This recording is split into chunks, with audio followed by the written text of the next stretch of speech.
What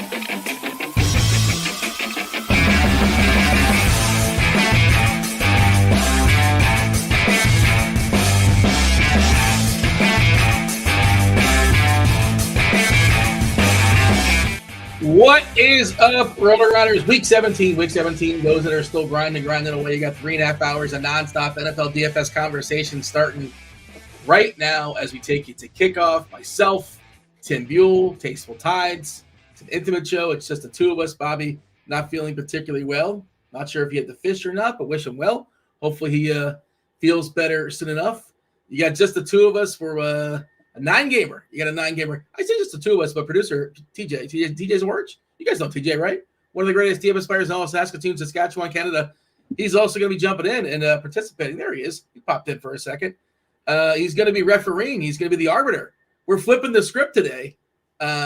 We were very close to having Broccoli Boy jump in and just play the role of Bobby. We were thinking about it, but that probably would not have ended well. I see Broccoli Boy in chat. What's up, chat? Do hit that like button and subscribe. Turn on those notifications. We appreciate all those things. Hit all the buttons. Let the people know that, if you're still grinding away. I know some people have their season long. Tim, I think, welcome, Tim. I believe.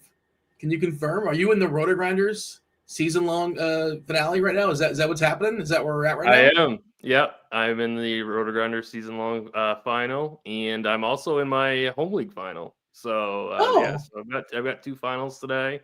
I have never ever won a season-long championship in all of my life. Really? You're an expert. You're out here. I am not. Right, no, I am not an expert, Dean. I am not an expert. Air quotes. They do air quotes. Expert. Yeah, definitely air quotes when it comes to season long. So that's amazing. I finished second several times, but I've never actually won. That's amazing. I cannot believe that you. I'm surprised. I feel like you probably played all your life, or a good portion of your life, like 15, 20 years. I bet I've definitely been playing it for 15 years, maybe 20 years at this point. Wow. Okay. Is our guy Broccoli Boy in your home league? He is not. Oh. No. We actually, Broccoli and I used to play season long baseball. Okay. Years ago. Is that all sports, by the way? You've never won a season long, or just football? Football. Season long baseball and football. Okay, but you've never won for any sport. I've never won for either sport. I've finished second many times. Oh man, I'm thrown off now because, I used to play CDM sports as well. The chat's talking about it right there. That was something I used to make your changes via. Was it used to get your standings in the mail? I was going to say, isn't that the one that used to mail in? Yes, yeah, and you had to pay per transaction. Really, they really roped you in, and you had to make a tough call. It's like, well, is my team good enough to even fight and pay so I could pick up certain number of players? But that takes me back. CDM sports being thrown out there in the chat. Well, good luck this week. I just happen to know because I know somebody's also in the league and they're telling me how good your opponent is. Apparently, your opponent is like a super team, and you basically have no chance. It's like, how does this team come together? I guess there were some trades and some great drafting, but your opponent. Yeah, the team that I'm up against has won high week 8 out of the 14 weeks. So they are like the best team I've ever seen. So, it's definitely. I'm actually now favored because they had Jahmyr Gibbs. They have Jahmyr Gibbs on their team. George Pickens on their team. Who didn't, obviously both those guys did not do very well. So technically I'm now the favorite, but we shall see. Well, good luck on that. You've won 100K multiple times, maybe 10 plus times. I don't know would that be just as good winning the season, any season long victory? If I don't just put that in the mantle, I wouldn't say it's that good, but I'll be pretty happy if I win one of these. I'd be pretty thrilled. Yeah, you do it for the money, not the pride, and not for just to be able to say and tell people. Season long is just for the pride. I mean, that's all it is. It's just pride. Well, when you think about the effort you're putting in and the money you can potentially win, it's certainly not plus EV. It's certainly not worth it. From the money perspective, absolutely not. 9-game slate today, Tim. But Roth is telling us, I'll drop this in chat. Roth is telling us Vegas doesn't seem to care, but Roth is telling us, at least he told us yesterday, and this might change. We got an orange in Buffalo. Looks like a lot of rain. I think it rains pregame, in-game, post-game, alternating between moderate and heavy rain. The National Weather Service has issued a flood watch from 1 p.m. through Monday afternoon. And while it doesn't necessarily mean the heaviest of the rain comes during the game, it does tell us something about the nature of the rain. Very, very heavy. I guess it's not cold enough for it to be snow. High-res models do show some of the heaviest of that rain during game time. He expects it to be wet in Buffalo, so he gave it an orange. However, the number hasn't changed, right? As far as the total, just sort of throwing that out there. And wind is generally the biggest issue. I mean, if it's like a hard rain, if it's like it's where you can't really throw the ball, grip the ball, that kind of stuff. That's a whole different story. But I guess as of right now, I'm not really freaking out about it. 44.5 is a total. Again, that's basically stayed the same. I think it actually might have went up. I think that was 43.5 at some point. 7-2 is our split, Tim. I don't love that. Give me a third. They really want us to watch Philadelphia Buffalo, I guess, because otherwise the other game in the late window is, the battle for the number one pick, the Giants and the Raiders. The Raiders have already sat down Brock Bowers. Max Crosby's very upset. He's not playing football today. Alshon Gentry, of course, is the best projected player on the slate when you consider his salary and his opponent. But they are 2.5 point home dogs. We'll discuss that. And also some of the GPs, the absence of Brock Bowers. Michael Mayer becomes the best point per dollar projection as far as tight ends. We've debated it earlier in the week, at least I was in the Pick Six show, just kind of talking about, like, Pete Carroll's not going to try to lose. The players in the field are not going to try to lose, but it's just a matter of, like, do they let him play with the pieces? Which I've sort of come around that they're just going to play the guys and they don't care. The old Bobby Smith thing back in the day where he was a lame duck coach and he said, "Screw it, I'm going to go out there and win the game and lose the number one pick for you." Which I think he did it in the last play of the game, the 2-point conversion, if I remember correctly, which was spectacular. Arizona, Cincinnati, the totals actually climbed a little bit there too, 53.5. Very clearly the most appealing game environment, biggest total on the board, Cincinnati as well. Jacksonville in the Colts, 48.5. We get the Saints in Tennessee, 39.5. It's not the greatest collection of games. Again, we're only down to 9 because of the games on Christmas. The game's on Saturday, a game, later tonight that's not in the slate, a Monday Night Football game. I'm curious to get your big picture thoughts as far as the slate. I'm kind of honing in, like zooming in on, 4 or 5 different teams, basically, for the most part. Yep. And then I'm like, well, isn't that what other people are going to be doing? And the contests we tend to focus on, the SPY, that kind of stuff, the single entry, bigger buy-in stuff. Whatever chalk is, it's going to condense, it's going to rise. And I'm like, well, I just don't want to put out teams that are going to be like everybody else's, obviously. I'm trying to figure out who that separator may or may not be. I'm curious, your approach, your thoughts as far as this slate. Do you think it's as bad as I do? We're all playing with the same pieces. What do you got, TJ? Filibuster-related question here, Dean, and it's for Tim. And Tim, do you know/remember the name of the contest you're entering? You mean like the SPY or some stuff like that? I mean, other than the SPY, not really. I think I'm in the Fade and FanDuel. I know I'm in like all of the SPYs, at least the $100, all the hundreds, and like the 200 on DK. I think they're all SPYs. What's double SPY? 200 that's double SPY. But I mean, generally, no, I don't remember the name. What's the 50 called? I don't know. There's a channel named after it, and it's not like the HBO. It's related. I have no idea. It's related to football, and there's a channel named after it. The $50 Netflix single entry. Yeah, no, I don't know, to be honest with you. My favorite thing is because I don't either. I know like the dollar amounts of the contest that I'm in. I know the dollar amounts, and that's it. But I don't know the contest names. That's how I feel too. But I'm in a group chat with Dean, and Dean will always be like, "Oh, red zone, right for that $50 one." Dean will always be like, "Oh, I got a sweat, I got a sweat in the crossover," and that just means absolutely nothing to me. I don't know if he's sweating $100K or $100. but he always just says the name of the contest, and I never know what it means.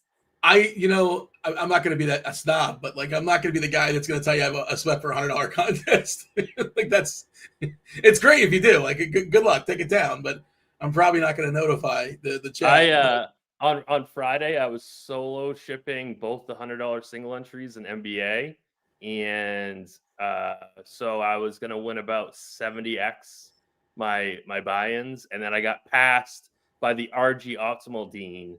By 1.25 points and end up only winning 4x my money. So it was a big old RG train.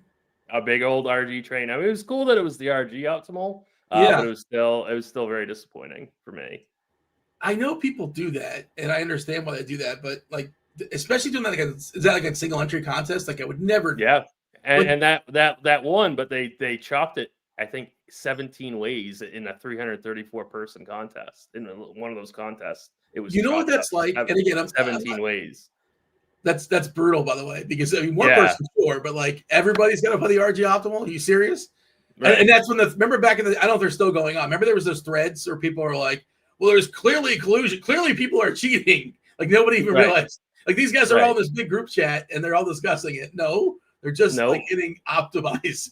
Yeah. Sometimes when I've been on shows and stuff, I'd throw that in there because I get scrambled on crunch time and I just have to do something really quick. So sometimes I have played it, but generally, if I'm not on crunch time, I don't do that because it's just I feel like it's got to be so negative EV. What you can do, and look, I'm not telling you do what you want, but I would just play, if that's what I was doing, the second or third best optimal, which is like 0.2 difference. And like, you know that if everybody else is playing the first one, I'll take the second one that's projected for a half a point less, you know, more times than not. Well, let's say you're behind 55% of the time. I don't know, just pulling out numbers. But when you win, like you're not going to be as, not holding hands with as many people. It reminds me of, we do this for a living. I don't play the lotto, and playing the lotto is whatever. It's stupid, but whatever. It's not, I don't want to get into it, but it's not for me. But if you like it, have at it, enjoy yourself. But the people that play the lost numbers, there's a certain number of people that play I don't know if you've watched Lost. There's a certain number of people that play the numbers from Lost on lotto. That's like their numbers, and it's like you understand if that hits. Typically, I don't know, 1, 2, 3 people have to split it up. Like hundreds of people, thousands of people are going to have to chop the lost numbers, and you're going to be very, very upset. I'm gonna start playing that just for you, Dean. No, don't do it. It's the worst. It's the worst idea to play the lotto. I don't play the lotto. I don't play scratch off tickets or anything like that. It's the second worst idea to play the lost numbers. It's just change one of the lost numbers. How about just change one number? 23 and go to 30 or something. Is 30 one of the lost numbers? I don't have memorized. All right, we're fully off the rails. I said you pre-show, Tim. I was like, this is a filibuster show. It's a 9-gamer. We got plenty of time. We got an hour and 15 and an hour and a half to fill until we get to the next grouping. I was gonna say pairing, but it's 3. You have Jordan Vanek coming in as well as Beimfohr and Neil for GPP Final Takes. But we are going to. I want to get your general thoughts as far as this slate because I'm pretty clear. Like, yes, this quarterback is in the pool. This quarterback not in the pool. Like Burrow, Lawrence, Drake May, like that. Those quarterbacks, those offenses, I think are the 3 best. I'm trying to think of ways that like who can beat that. Shuck is pretty interesting for New Orleans. If I felt Baker Mayfield was healthy enough, maybe for Tampa. Tampa's a motivated team. Of course, they're most motivated for next week when they're taking on Carolina. There's not a lot of like motivation stuff right now outside of like jockeying for playoff position. I believe Pittsburgh is motivated today because Baltimore didn't win. If Baltimore won, I believe that would have changed. Do I have that correct? Yeah. I think, so there was a chance Pittsburgh might be playing some games as far as sitting guys, and DK Metcalf already sitting, not his choice, right? He's the receivers for Pittsburgh today. They're all like 3K, and good Lord, I don't want to play any of them. And I'm looking for places to save some salary as well. But, we should mention, as far as players in, players out, Marvin Harrison expected to play, but possibly, going to be limited as far as his snaps. We saw Harold Fanning get that groin on Friday in practice. He said he's fine, so we'll see. Most likely he's expected to go. Chris Olave's been dealing with that back, but it seems to be precautionary stuff. Trevion Henderson had the concussion, but he's cleared concussion protocol. He's expected to play. Kind of a big one for Jacksonville is Tootin is out with his finger. There was a chance he popped up as questionable, or I guess limited practice. I don't think people are expecting him to play this week, but he did practice it near the end of the week. But it looks like it's going to be Travis Etienne's world once again. For the Giants, they're expected to sit down Theo Johnson for whatever that is worth as well. But it's worth nothing. Well, Daniel Bellinger's family's excited. That's true. I guess that's true. But to us, it's worth nothing. Yeah, I think it's worth nothing until he scores a couple touchdowns. How are you seeing it? I mean, Bellinger is a pretty good late swap option off of Mayer. I mean, that's what Bellinger's worth for on this slate. Sorry, I mean, we'll get in. That's a good point. Yeah, but I mean, Bellinger is a really, really nice late slate, late swap option for the main slate. Put those together, play both of them. Bellinger and Bellinger and Mayer. Yeah, and then I can play Saquon, JSN, and Jamar Chase. So we'll get into it, but like my issue today, and I'm sure TJ will be talking about some of it's like, and there's one right there in the Raiders that's super obvious. Play Geno with Mayer and Tucker, and then you can just surround it with everything you want.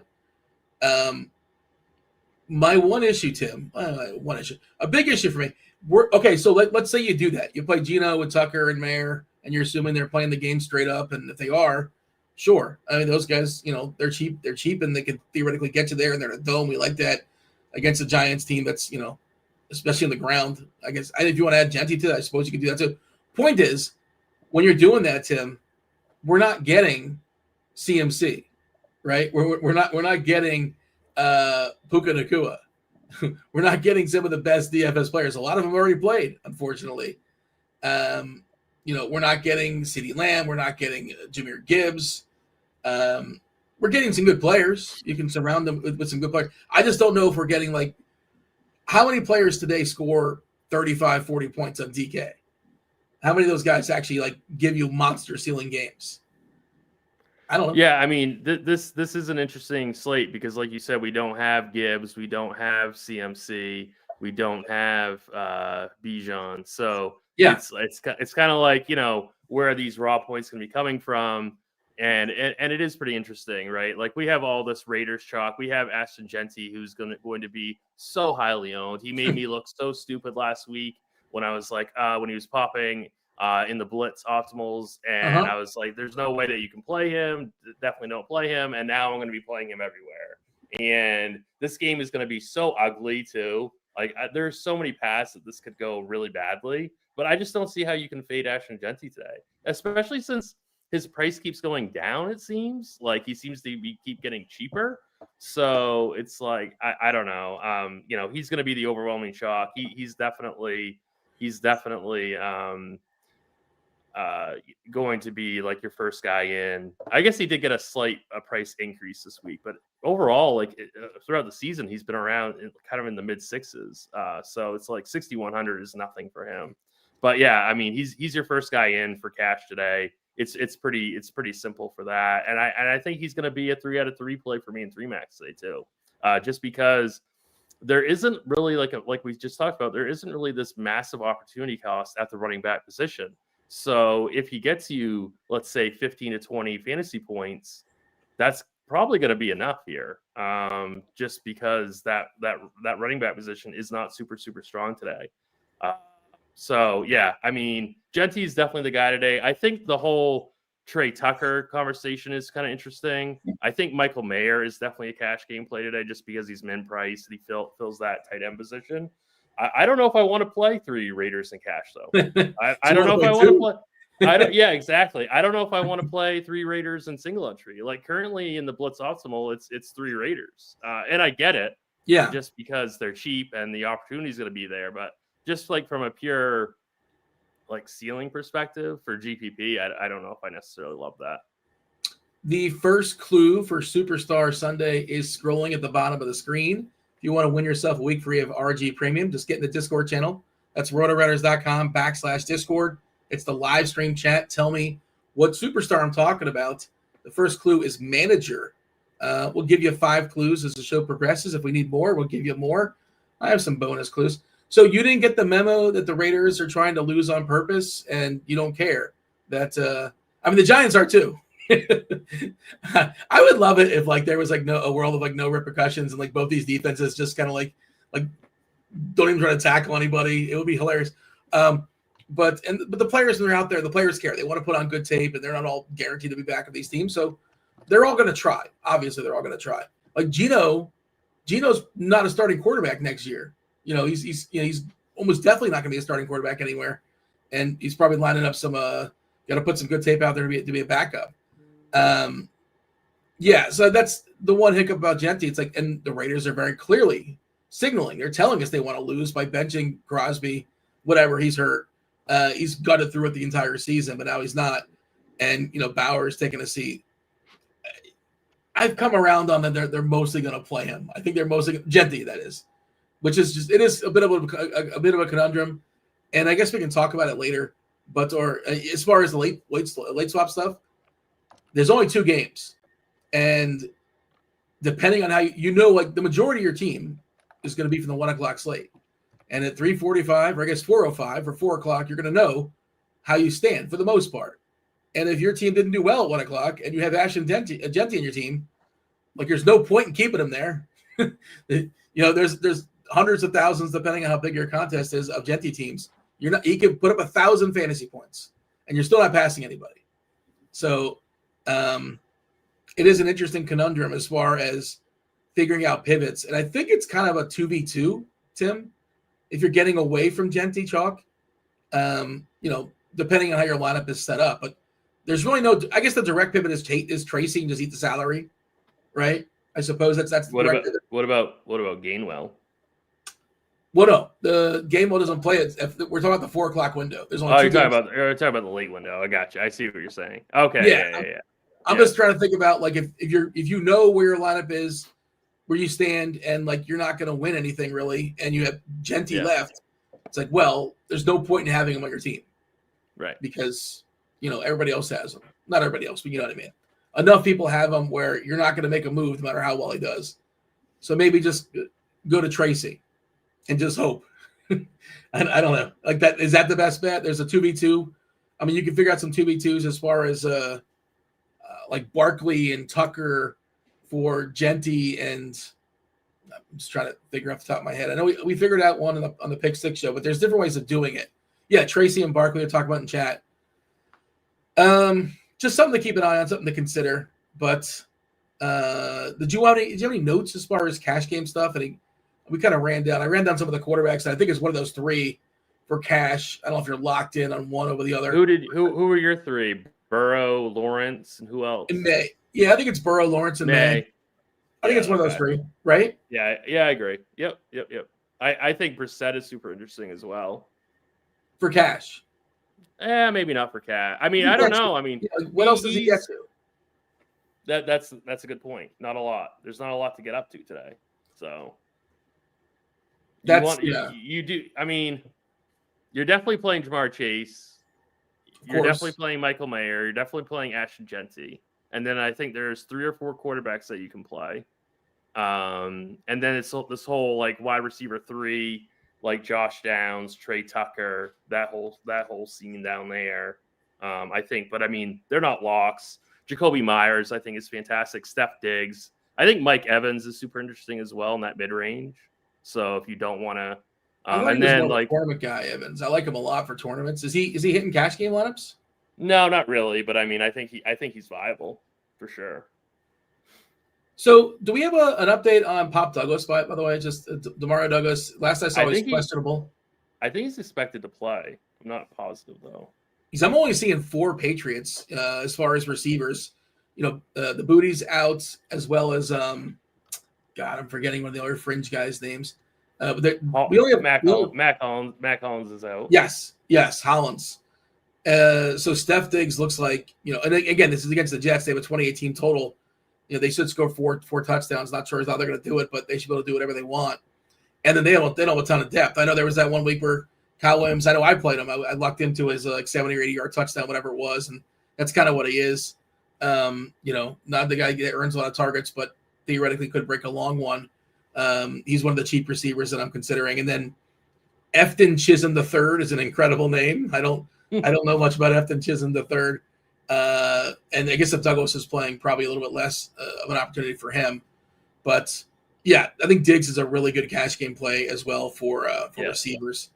Do you think you're going to play two tight ends? You talk about Michael Mayer a couple times. If Trey McBride was a receiver, you'd play Trey McBride at receiver. It's just not how it works. I was going to surprise, like when TJ was talking about double tight end, I thought he was going to talk about Mayer and McBride, not Mayer and Bellinger. But yeah, McBride is definitely in the conversation for cash because, like you said, he's essentially a wide receiver. So this is a fantastic spot here, the best possible matchup you could ask for. So he's a huge decision point. Like the Blitz wants you to play Chase and JSN. I kind of feel like you should be playing Chase and McBride. That's kind of what I'm thinking here. But I'm worried that Carolina just kind of sucks the air right out of that game. Like I know it's JSN. And I know he's awesome. That's just like a little bit of a hole to poke here. Is that I'm worried that Carolina just kind of suffocates that whole game in terms of pace. So it's like, this Arizona Cincinnati game is going to be like, it should be an absolute shootout here. So I kind of just like the game environment for Trey McBride over JSN. And he does save you a little bit of cash as well. So I'm kind of leading the whole Trey McBride side of this thing, but it's super close between the two. They're obviously both fantastic. The chat's throwing out Taysom Hill. That's a DK thing. FanDuel is like 6'7". DK is 2'7". Yeah. Not in cash games. Yeah, that's they're saying Taysom in cash. I think Mayer is just much safer, and I know Taysom was more involved last week, and it's basically the thought is that it's because he's retiring. He's like 35, 36 coming off. He's had some devastating injuries, and like it's impressive that he's done what he's done at this point. But the thought is he's going to be a little bit less involved today, but I wouldn't say that's for certain. I don't know, but he is interesting at 2.7 if nothing else for tournaments. Yeah. You could play Shuck with Jawan Johnson and Taysom Hill and have a good time as far as the rest of your lineup. Of course, that means you don't. Well, I guess you have a lobby. Well, TJ might do triples. You never know. TJ likes to get frisky with his triples. I could see that being a TJ lineup, but we should get to our tiers, right? We should open up. What about is there any Superstar Sunday today, Dean? We had the first clue scrolling, Tim. Look at the bottom of the screen. We do? I missed that. Manager. Okay, I'm sorry. I missed that. Did you want to play? Are you playing? I was trying to play along, D. I was trying to play along, and I completely missed it. Yeah, I'll be honest, Tim. If you want, if you're doing it for the premium, I assume you're already juiced up, but I can juice you. I know a guy. I might need it. Let me see. Did anybody bake it in one? I would hope not. I'm always rooting against the people to get it in one. It is not Snoop Dogg or Earl Weaver or Larry Bird or Captain Lou Albano. There are some names in here: George Foreman, Jerry West, Yogi Berra, Magic Johnson, Pete Rose, Babe Ruth. Was Babe Ruth a manager? And why would you guess Babe Ruth manager? I'm curious how you get the Babe Ruth from that. Maybe I'm missing something. We can give the second clue, Tim, though. You can get to two clues at once if you weren't paying attention. The second clue is race. Manager and race are the first two clues. Get in the Discord channel. Tell me what superstar I'm talking about. So today's tier board, you had a little bit of input, and I kind of put it together, and I asked you, I circled around and asked you at the last second. Today's tier board, it just happened to work out. Last week we did Samuel Jackson. It was his birthday, so we did Samuel Jackson movies. It's Denzel Washington's birthday today, so shout out to Denzel Washington. Power ranked Denzel movies. Tell me in chat. Let me know in chat. Best and worst Denzel movie. So many good ones. His batting average is phenomenal. He's got an excellent batting average. It's hard to find some bad ones. Some that aren't amazing, but they're all at least decent. Most of them are at least decent. Some are phenomenal, of course. Best and worst Denzel Washington movie in chat. Let me know in chat what your favorite happens to be. Tim, I actually let you decide because I had two, and I'm like, they're both top tier, but I guess second tier, officially the second tier movie is really a first tier movie, but I wanted to include it. So that's where we're at. Tim, what was your thought as far as, and actually, I didn't even give you choices. You just told me the answer, which happened to be number one. Training day has got to be number one, in my opinion.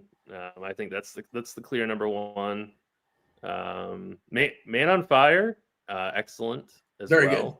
But I just prefer Training Day. That's just, I think for me I've rewatched that like 4 or 5 times and I've liked it like every single time. I very rarely rewatch movies. I'll rewatch shows quite a bit, but not movies. And so I like Training Day a ton. Hurricane getting some love. Hurricane Carter in chat. Glory getting some love. Yeah, both of those, Hurricane and Glory, are fantastic as well. Mm-hmm. American Gangster, didn't make the board. Yep. The way I decided, well, I was yielding to you, but I was going to go with Training Day as well. My two favorite are Training Day and Inside Man, but like the acting performance is better in Training Day. So I'll give him. He was great in Inside Man too, but that's just like just a better movie, I think, just as far as just the script kind of carries it. So we have Training Day and Inside Man at 1 and 2 respectively. It's funny. Somebody is talking up the last movie, a tier 5 movie. Somebody in the chat was talking about liking Virtuosity, and that's by default. That's actually our worst movie for Denzel, and it also probably looks really bad. I haven't seen it in forever, but it's a sci-fi movie from like the 90s. I don't think it aged well visually. I'm pretty sure probably technology probably doesn't look very good. But a lot of love there for The Equalizer. I just started watching those. I just kind of passed on them, but I watched them not too long ago. They're fun and surprisingly good. I thought I don't know why. I've never seen that one. There's 3 of them. There might be a 4th one on the way. Who knows? But they're all worth watching. They're all pretty fun. Jose says the Tony Gwynn of movies. Yeah, great batting average. And I like that. But the thing is, Tony Gwynn not a lot of home runs, and Denzel's got a lot of homers too. So, but I understand the point you were making. But yeah, lots of options to choose from. We got He Got Game in the middle. Shout out to Ray Allen. Jesus Shuttleworth. Gladiator 2 wasn't terrible, but it's in the 4-hole, Tim. I don't know if you saw it or not. Little disappointing, like I would say. And also, nobody asked for it. Like nobody said, what we need is a Gladiator sequel. We need another. I heard so many bad things about Gladiator 2. I haven't even seen it yet. It's not bad. I wouldn't say it's bad, but I would say like expectation wise and did we need this wise? I know they're remaking everything and adding sequels to everything, but it just doesn't seem. It was fine. I thought it was better than most, I guess, but I wouldn't say it was a terrible movie. It just seemed completely unnecessary. And we're just punishing Virtuosity because something's got to be in the 5-hole. Well, what else is going to be? What are you going to put in the 5-hole? I wanted to get Antoine Fisher in there, but I just could not find a spot. Love that movie. But okay, that is our board. We're going to flip things up. I'm actually playing the game. It's only fair. I'm judging people. I'm judging you. I'm judging Bobby for 16 weeks. And now I'm going to be judged because TJ is going to be kind enough to be the arbiter. TJ did the coin toss. Who won the coin toss backstage? I didn't see. Tim won the coin toss backstage. Unfortunately for Dean, Tim took it down. Yeah, I feel like the coin toss is rigged. Now I know why Bobby. This is probably why Bobby's not here. The coin toss was rigged way too many times. He just couldn't take it anymore. But yeah, 9-gamer. First game we're going to talk about. It's the Bucks and the Dolphins. 44.5 is the total. Miami is a 6-point home dog here. You won the coin toss, Tim, so you're going to be opening up. Quinn Ewers starting once again. Baker Mayfield. Look, people are speculating that he's injured. It certainly seems like he's playing injured. You mentioned Mike Evans before. Buka just dude's done nothing for 2 months. It seems like it's been a tough scene. I'm curious where you want to put the Bucks and the Dolphins on the board. I'm going to put the Dolphins in the Virtuosity tier. I really don't have any interest in Ewers. I don't really have any interest in A-Chain. So I think that one's a pretty easy one for me. I'm not getting to any Waddle here. So really nobody for the Dolphins for me. Definitely got to have some interest in the Buccaneers here. I think you can play some Baker Mayfield here. I think he's cheap enough. This team total's high enough. I love Mike Evans today. This is a must-win game for the Buccaneers. So they're not quite top tier, but I'm going to put them in the inside man tier. Like I said, I love Mike Evans. I think you play Mike Evans as a one-off, part of a stack. I think I like Bucky Irving. He continues to play more. I know that they're going to use Sean Tucker at the goal line, but I think Bucky Irving is going to have enough usage here and is cheap enough that I think you can play him. So I really like this team here. I think the Buccaneers can crush this slate. So I'm going to put them in inside man. All right. I agree with the Dolphins at the bottom. There's no chance I play Quinn Ewers. I can get to some A chance, sure. I guess Waddle, sure, why not? I don't think I have Tampa. I don't have Tampa that high. I feel like I could just play Mike Evans. And I don't know how much Miami pushes back against Tampa. You said Tampa's a must-win game. Next week's a must-win game versus. But they have to keep up, don't they? I don't know if they have to actually win. Do they have to win this game? And maybe I'm wrong. Well, if they lose and Carolina wins, right, they're done. Are we sure? I thought. Was I wrong about that? I think it's jockeying for position. Okay, I apologize then. Even I don't. Okay, well, I still gonna put them in inside man. I still like them today, but I apologize if I was wrong about that. I want to get a. Okay, so if according to the chat, if they lose and Carolina wins, it's over. I thought that's what I thought, but I guess I could. Tim is correct. Tampa's 7-8, and Carolina's 8-7. So if Carolina wins, Tampa loses, they can't catch up. Correct. Okay, my bad. Yeah. I know they had to win next week versus Carolina, but I didn't know this was also something they had to win too. But my bad. All right. I guess they would still be alive if Carolina loses, which is certainly possible. And both Carolina and Miami are playing at the exact same time, so there's going to be a lot of you're not really going to know, so you're just going to be pressing. So that's kind of why I like Tampa Bay here. Yeah. I just don't know how much Miami can push back, and I don't know if we can get an elite game out of Baker Mayfield. I know people are trying to make that happen, talking to existence, and we haven't seen it for a while. So I'm probably just playing Evans a la carte, and the Irving thing is fine, and he's got the ability to break a long one, but it is annoying that he basically comes out once we're at the goal line for Sean Tucker. White gets worked in there a little bit more than I like, and so I think Irving's fine. I have how many lineups did you have to play Bucky, Dean? Bucky? Yeah. Probably like 10. Okay. I was thinking like 5. I was thinking maybe even playing him in 3 max. I don't know if I can quite get there, but he's super close. If you need a separator, he's not the worst separator, right? Yeah, that's what I think. And they're probably going to score. And I was going to say, would I play him with Mike Evans? I think you can. I think you can play him with Mike Evans. I'm going to put Tampa down the he got game, and then TJ's going to judge me. TJ? I am going to judge you, and I'm actually going to agree with Dean in this one. What? I find Tampa tough to stack up. I know I want to play them. I'd play Baker with Evans. Bucky's price tag is great, but I just also don't find myself really getting there this week. So totally fine. No issues with Tampa, but not quite in the inside man tier for me. Panthers have added Ted McMillan to the injury report due to an illness. He's listed as questionable. What? This sounds mostly, according to Rap, this sounds mostly precautionary. He should be good to go. So whatever. Just put that in your back pocket. All right. By the way, no winners in 2. I don't think. I'm scrolling on through. Joe Gibbs, Jimmy Johnson, Frank Robinson, Man on Fire. I guess they're just participating for the movie. Appreciate that. Richard Petty, John Madden. Have you seen Nicolas Cage as John Madden? Did you watch the trailer? Do you know this is happening? Yes. Oh, yes. I was talking to some. This has a chance to be the range of outcomes because David O. Russell's involved. He's legit. Christian Bale's involved. He's playing Al Davis, which is hilarious. It's got a chance to be the worst movie, the best movie, and anywhere in between, or a great, good, bad movie. Yeah. Well, David L. Russell's he's got some really good. His resume is really good, I should say.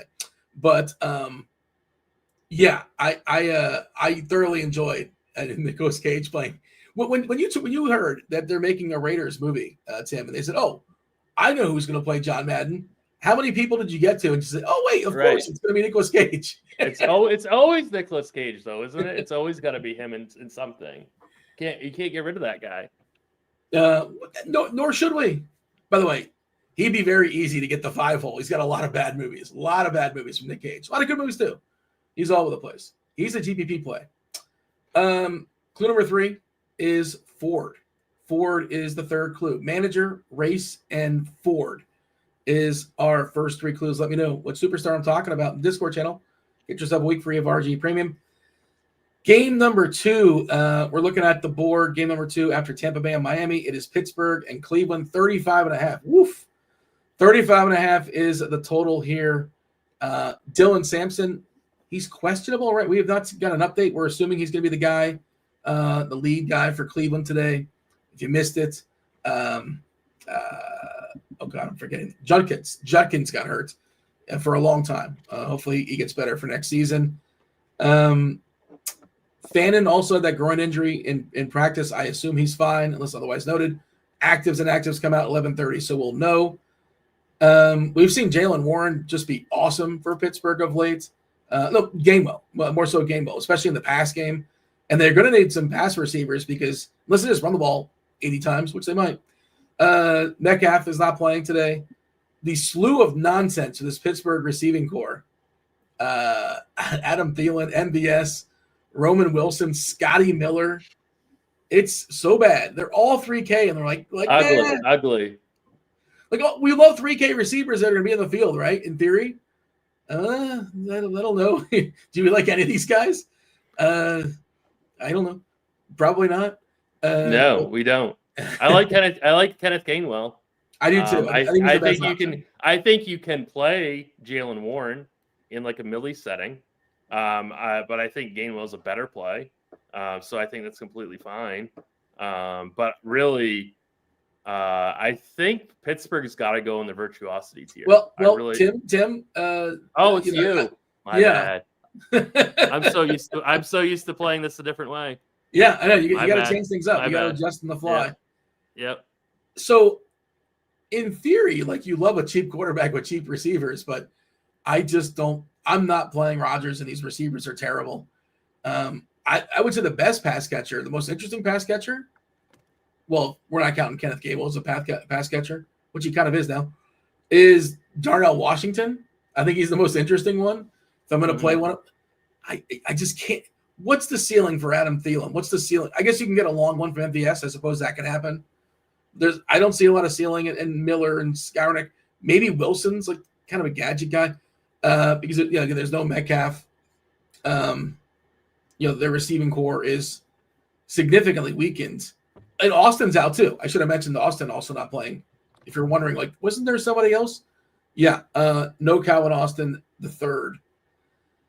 So I'm not stacking Pittsburgh. I'm definitely not stacking Cleveland. So both these teams, Cleveland's in virtuosity. Yeah, if we're going by the rules of stacking, they're all in virtuosity. Everybody, Pittsburgh, Cleveland, they're in the 5 tier. What do you got, Tim? Tell me where I'm wrong. I'm going to put Cleveland up to Gladiator 2 just because I don't mind Sampson. I don't mind the Browns D as a stack. Browns D is going to be pretty popular today, but I do like them. So I think you can go Dylan Sampson, assuming he's in. Dylan Sampson, Browns D. I don't mind Harold Fannin either. So I think there are some plays here that you go with. So I am going to bump Cleveland up to Gladiator 2. All right. This is where, we need TJ to tell us who's right and who's wrong. It's tough. This is really tough, actually. I don't know which way I want to go because I agree with everything Tim said about the Browns defense and Sampson, but I actually don't have any lineups where I'm playing both of them together. I have a couple Browns defense. I have a couple Sampson, but none of them together because I actually like Sampson a little bit better in a scenario where they have to come from behind and he's catching the ball a lot. And because I kind of worry they might throw in that Sanders guy a little bit for short yardage, goal line stuff, especially in games that they're playing from ahead. And so I'm going to leave it. I'm gonna leave it as is with Tim taking the 1 point here with Ooh. All right. Now I know. Yeah, now I know how Bobby feels. I did a search on Twitter. I wanted to see about Samson if there's anything about his injury. I just saw that he's got a 64.5 total yards prop today, which is a pretty interesting number. It sounds about right. Okay, let's move along for game number 3. We should get the fourth clue. Let's get the fourth clue to the people because we have 3 clues out there. I don't think we have a winner just yet. Don't believe so. I'm keeping an eye on the live stream chat channel. Actually, well, yeah, drop the fourth clue. The fourth clue is dozen. So it's manager, race, Ford, and dozen. I should tell the people about, let me see if I can go ahead and find it. I jumped away from it. PickLabs. Only a couple days left to get it free. Newest feature that lets you scan the best player props and pick'ems, the bets just in seconds. It's a really clean board. Everything is broken down for you as far as rates, what kind of edges, percentage-wise. You can just sort of sort it by most likely to win. Very, very simple. Yeah, clean board. It actually the plays stand out across sports books as far as underdog and the pick'em sites. You can link it to your particular sports book. Look at this. Shout out to B-Hand in the I believe this is from the Discord channel. Can I just tell you all that the first day you had the PickLabs available, I made an 8-man parlay. I won 6.2K. Wow, that's awesome. I mean, I wouldn't recommend doing 8-man parlays, but shout out to you. Hey, man. 8-man parlays. That's the way to go. 8 legs. That's I will say that was a $20 no stress pick, so it was free. So you might as well try and get as much positive EV, as much value as you possibly can. I did not see that part of it. Yeah, for sure. When you're a no stress pick, you probably want to get something bigger than like a plus 200 or a plus 300.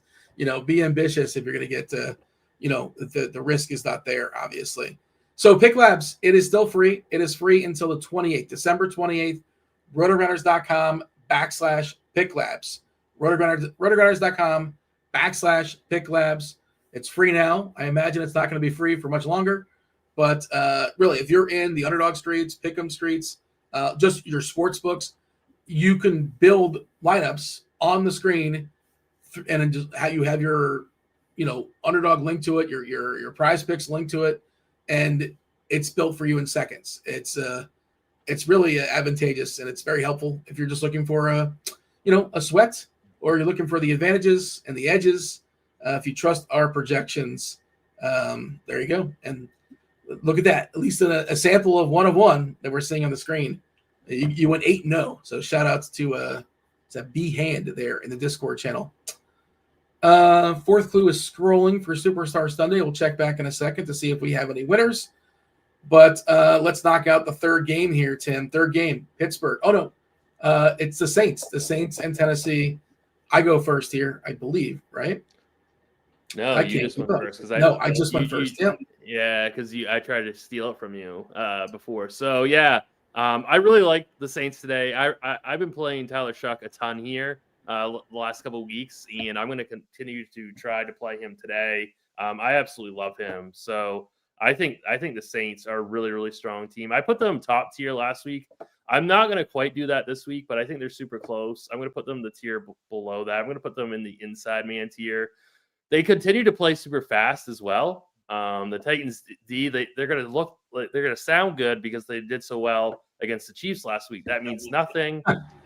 So don't be fooled. This is a good spot. I think we can go back to Olave here, who's going to be lower owned, and because he's more expensive. I absolutely love Juwan Johnson this week. I think he's an absolute smash play on both sites. So I think this stack is really, really top tier. Nobody in the backfield for me, but I think you can throw in some Taysom Hill as well. So Saints are in the inside man tier. Titans, really nobody outside of maybe Pollard. Again, because the pace is so nice with these Saints games. But I'm not going to get to any of the pass catchers or quarterbacks. So I'm just going to put I guess I'm just going to put Tennessee in Virtuosity. I was going to put Tennessee in Virtuosity as well. I'm debating putting the Saints all the way up top. Yeah. Yeah, I like Shuck a good bit. We know Tennessee's more of a pass funnel. Some pass catchers that are pretty super obvious. We like Olave if you're spending up. There's Jawan Johnson. I guess you could include Taysom Hill, but I'm more excited about Johnson, like you said. I might, you know what? And little inside information. People know this. The TJ is a Saints fan. If we're buttering up the arbiter, that's true. I forgot all about that. It's an audience of one, Tim. I know there's a bigger audience that's actually watching, but as far as playing to the score, I'm playing to the arbiter. Yeah, and I legit do like, Shuck as a salary saver and Jawan Johnson and Olave, seems like a really, really obvious stack. I also agree. I'm not into the running backs here of Estime, Hull. Much more into the passing game here for New Orleans. I wish they were in the dome, but I guess that makes them a little bit more sneaky, I suppose. But yeah, I'm moving the Saints up to training day. Point for Dean. I love Tyler Shuck today. That is one of my top QBs on the slate as well. See, Tim, you can know ball, which helps, but knowing the arbiter, it has nothing to do with the fandom. It just has to do with that. No, I really don't mind them. I don't mind them as a top tier team. I was pretty close. I mean, I should have done it. It's pretty close for me. I wish Pollard would catch passes. He just does not get. Yeah, he's hit 100 yards 3 straight weeks in a row. And Spears is there too. He's getting enough. I built some lineups last night. He still splits the work with Spears, and he doesn't catch passes. So it's really tough to play Pollard. I get it if you want to do it in a millie. It's hard to play it in a 3 max or 20 max stuff. I was doing for a star. I was building a star scrubs lineup on FanDuel last night, and Chase and McBride, that kind of thing. And I'm looking. I was desperate to save salary, and I think I ended up on Pollard. If not Pollard, I ended up on. I have Spears in a FanDuel lineup, which I don't feel good about, but it's it made everything else work, I suppose. But I obviously certainly prefer Pollard over Spears, and more so on DK where the price is 5.5 for Pollard. But if he can just catch a couple passes, I feel like I'm remembering he used to catch passes in Dallas. I could be wrong, but I thought that was a thing. Yeah, he definitely was a thing. He does not do that this year. I mean, certainly of late. But if he's going to get me 100 yards, which is not guaranteed for sure, but I don't mind Pollard. But still, Tennessee certainly in the 5 hole. Okay, next game, Seattle. Seattle's taking on Carolina. 42.5 is a total. Carolina is a touchdown dog here. Seattle traveling 1 o'clock. 1 o'clock West Coast to East Coast. They say that's tough. They say that's tricky. Seahawks, obviously they're guaranteed. They're already moving on in the playoffs. They are still fighting for with the Rams, right? To get are they the number 1 seed? They haven't locked it up, right? I don't think they've locked it up. I think they have to. They have not. Yeah. They have not locked it up. They need to continue winning. Yeah. So Seattle is motivated to win. Carolina motivated to win. We talked earlier about their battle with Tampa. Most likely, it's going to come down to next week. Man, we got the illness for McMillan. He wasn't really somebody I was way into today. He's always sort of fine. The Seahawks, JSN is the most interesting pivot, direct pivot off of Chase. Yep. And if you're looking at ownership stuff, and I think it might be greater than what we have. What I saw recently. We have Chase currently at 37% and JSN at 21%. I think it's going to be more like a 2-to-1 thing, especially in the stuff we focus on, Tim. I was going to say, especially in the stuff that we play, especially in single entry stuff, that's going to be even wider. Yeah, so it's tempting. Certainly, wow, I can't JSN over Chase. Well, he's beaten Chase. I haven't worked the numbers, but he's probably beaten him 70% of the time this year or something like that. Yep. So it is interesting that, and I understand why people are playing Chase. There's some coach speak there, not just coach speak, but Chase speak. He's like, I want to score. He flat out said it. He hasn't scored since week 7 or so. He's like, I got to get in the box. And they have the biggest total against an Arizona defense that is ravaged.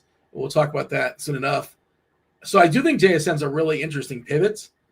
But again, this is a situation where I like Mike Evans, but I'm probably not going to pair him with Baker Mayfield. I like JSN as a tournament pivot, but I'm probably not going to play Darnold. I know it's a revenge game for him. Kenneth Walker is just my nemesis. I never know what to do with him. I was just going to ask, what are you going to do with Kenneth Walker? I'm probably just not going to play him. And he hit a homer on like an island game or something like that, or was it one of those 3-game slates? But I've had some really, really good lineups that I could have got home if Walker did anything in the last few weeks or so. But maybe we should just keep playing him, but I'm not. I don't think I am, at least. The only play I'm really on this game is JSN as a pivot away from Chase. Now, I shouldn't necessarily say that. You can play them both, like you said. The blitz is telling you in some iterations to just go double stud at receiver. But all that yammering, I'm going to put Carolina in virtuosity. Again, I think this slate is – I think there's pretty clear-cut yes, no. You're in the bucket. You're not in the bucket. And Carolina, for me, is not in the bucket. Seattle is in Gladiator 2.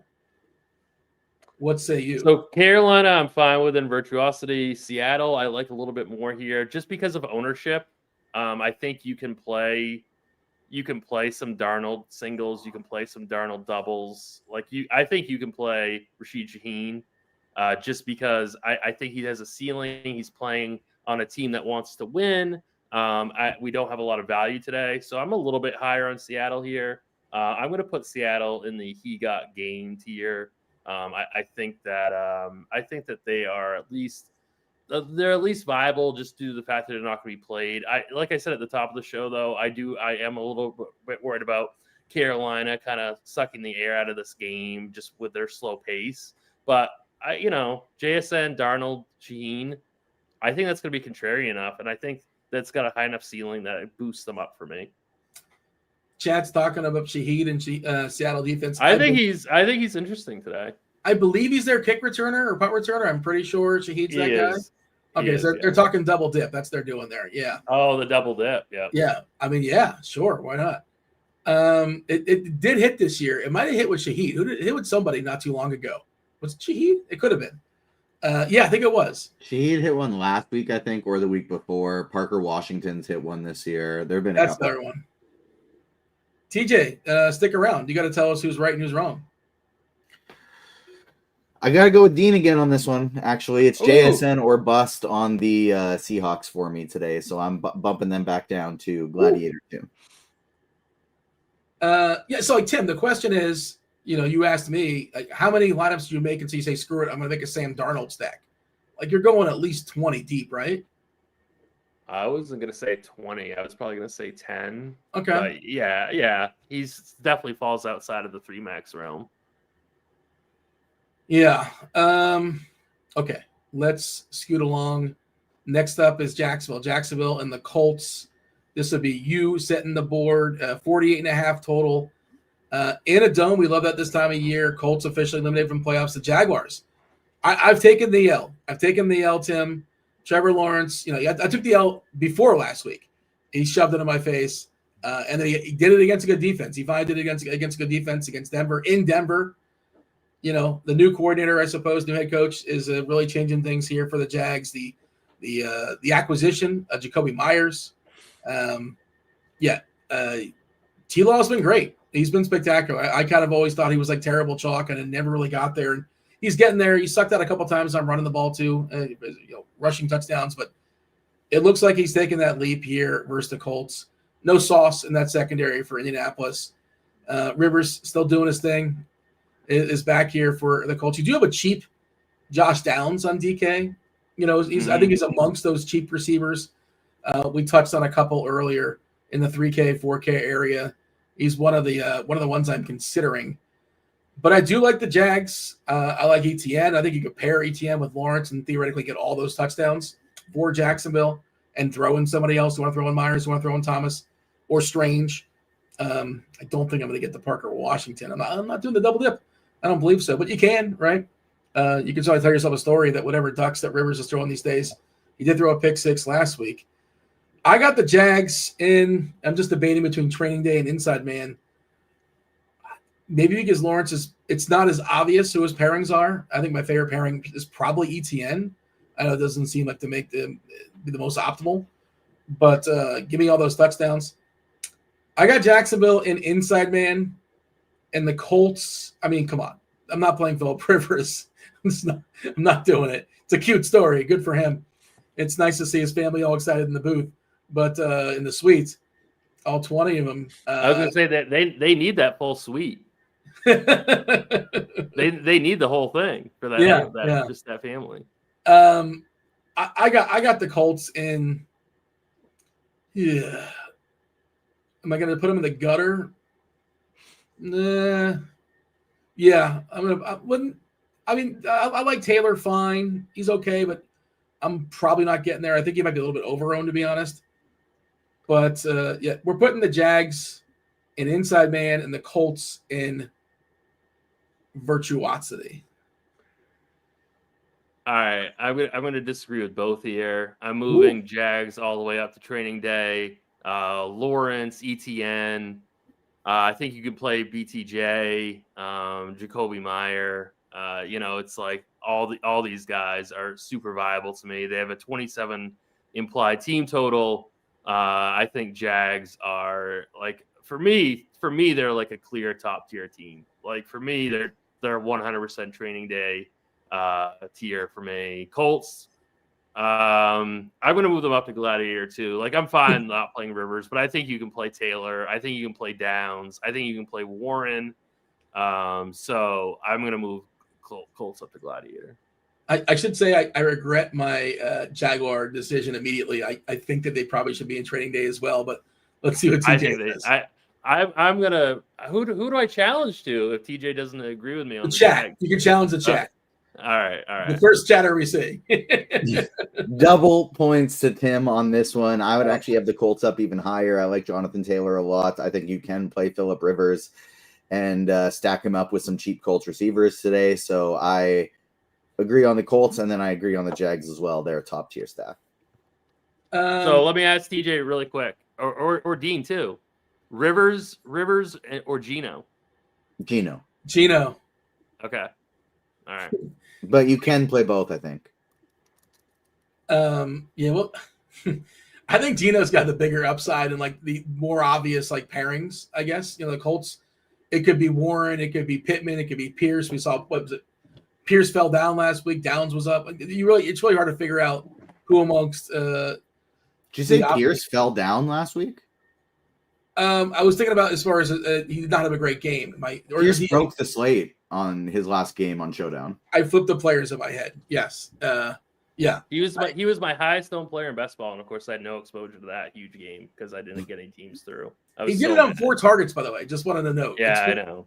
He did it for 4 targets, 86 yards, and 2 touchdowns. I get my Colts receivers confused apparently. But Downs actually did really well too. They both played good games. And I just like the price more of Downs this week. He just kind of makes stuff work on DK especially. And he was targeted much more 9 times with Rivers. Again, I don't see myself playing Rivers at all. I think there's a chance I'll play Geno. We'll talk about that. At least on one of my lineups. We shall see. Official scoring update, by the way, it's 3-3. It's 3-3. Close game. I blew it last inning. I have to put in a relief pitcher. 5th clue. Let's give the people a 5th clue. No winners just yet. 5th clue in the Discord channel. Get yourself a week free of RG Premium. The 5th clue for Superstar Sunday is Charm. Manager, race, Ford, dozen, Charm. It is not Ryan Blaney or Davey Allison. I don't know who that is. Dusty Baker, Roger Staubach. It's not Aaron Rodgers. It's not Terry Bradshaw. You don't know who Davey Allison is? I don't think so. Tell me who that is. Is it a racer? NASCAR guy. Okay. Yeah, that's not my world. I have no idea. Is he a big name? Is he somebody that still races or like an old school guy? No. Older school guy, but definitely your era. Okay. Yeah. He raced against Dick Trickle? Maybe. That's a real person. Give it a Google. It is. Yeah. All right. Let's scoot along. Oh, we have 25 minutes or so. We have the next grouping coming in. You got Jordan Vanek, Erik Beimfohr, as well as Neil Orfield. Okay. Patriots, Jets, 42.5 total. You set the board for this one. Patriots are almost doubling up the Jets when it comes to team total. 28 team total, Jets 14 and a hook. Brady Cook. The Brady Cook experience is not quite working out here for the Jets. A 14-team total is not terribly appealing. Patriots should be able to score however they want to via the air with Diggs or Henry, possibly a long ball with Kyle Williams. It's a little tricky with running is because, it seemed like there was a chance TreVeyon Henderson was not going to be, available. He did pass the concussion stuff, so both Stevenson and Henderson are available. But I have the Patriots in one, especially like 4 receivers that are going to dress as per our projections right now. Maybe somebody else sneaks in there. But, the tricky thing is, with New England is like, who do you pair May with? Now it's just a little bit easier as the booty's gone. And the guy doesn't wear shoes. Also, he wears them on the field, but otherwise, in the rest of his life, Matt Collins. Yeah, he's not a fan of shoes or socks, right? No matter how cold it may be, he's just walking around barefoot. So Diggs looks like somebody that's going to have even bigger role today. I do like Hunter Henry a good bit. If you want to get goofy, Austin Hooper, but Henry's so the clear tight end option. But all that said, I got the Patriots in tier 1. There's no chance I'm playing Brady Cook. I guess you can run it back with a A.D. Mitchell or a Mechie. I know we have a cheap tight end here in Ruckert, but I just think that the other cheap tight ends are better, and I just can't see myself playing anybody on the Jets. Breece Hall, whatever. I'm playing. This is a 1-5. This is Jets in the gutter. This is the Patriots all the way up top in training day. What say you? I've got really nothing to add here. Don't forget about Hunter Henry when you're making those May stacks. But yeah, it's a 1-5 for me as well. I've got no issue with this. Jets are definitely bomb tier. I was kind of thinking about putting the Pats in inside man, but I'm just going to leave them. It's not worth the risk of the points. But I think if anything, you have to go down one just because this next game that we're going to talk about is clearly training day or top tier game for me. So it's kind of like, how do you compare this Patriots team with some of these other games on the slate? But I do think the Patriots are fantastic today. I'm just going to leave it. TJ, do you have any discrepancies or any thoughts out of curiosity? I know you're going to be on later for Crunch Time at Will, but I don't know if you had any big takes or you agree with both of us here.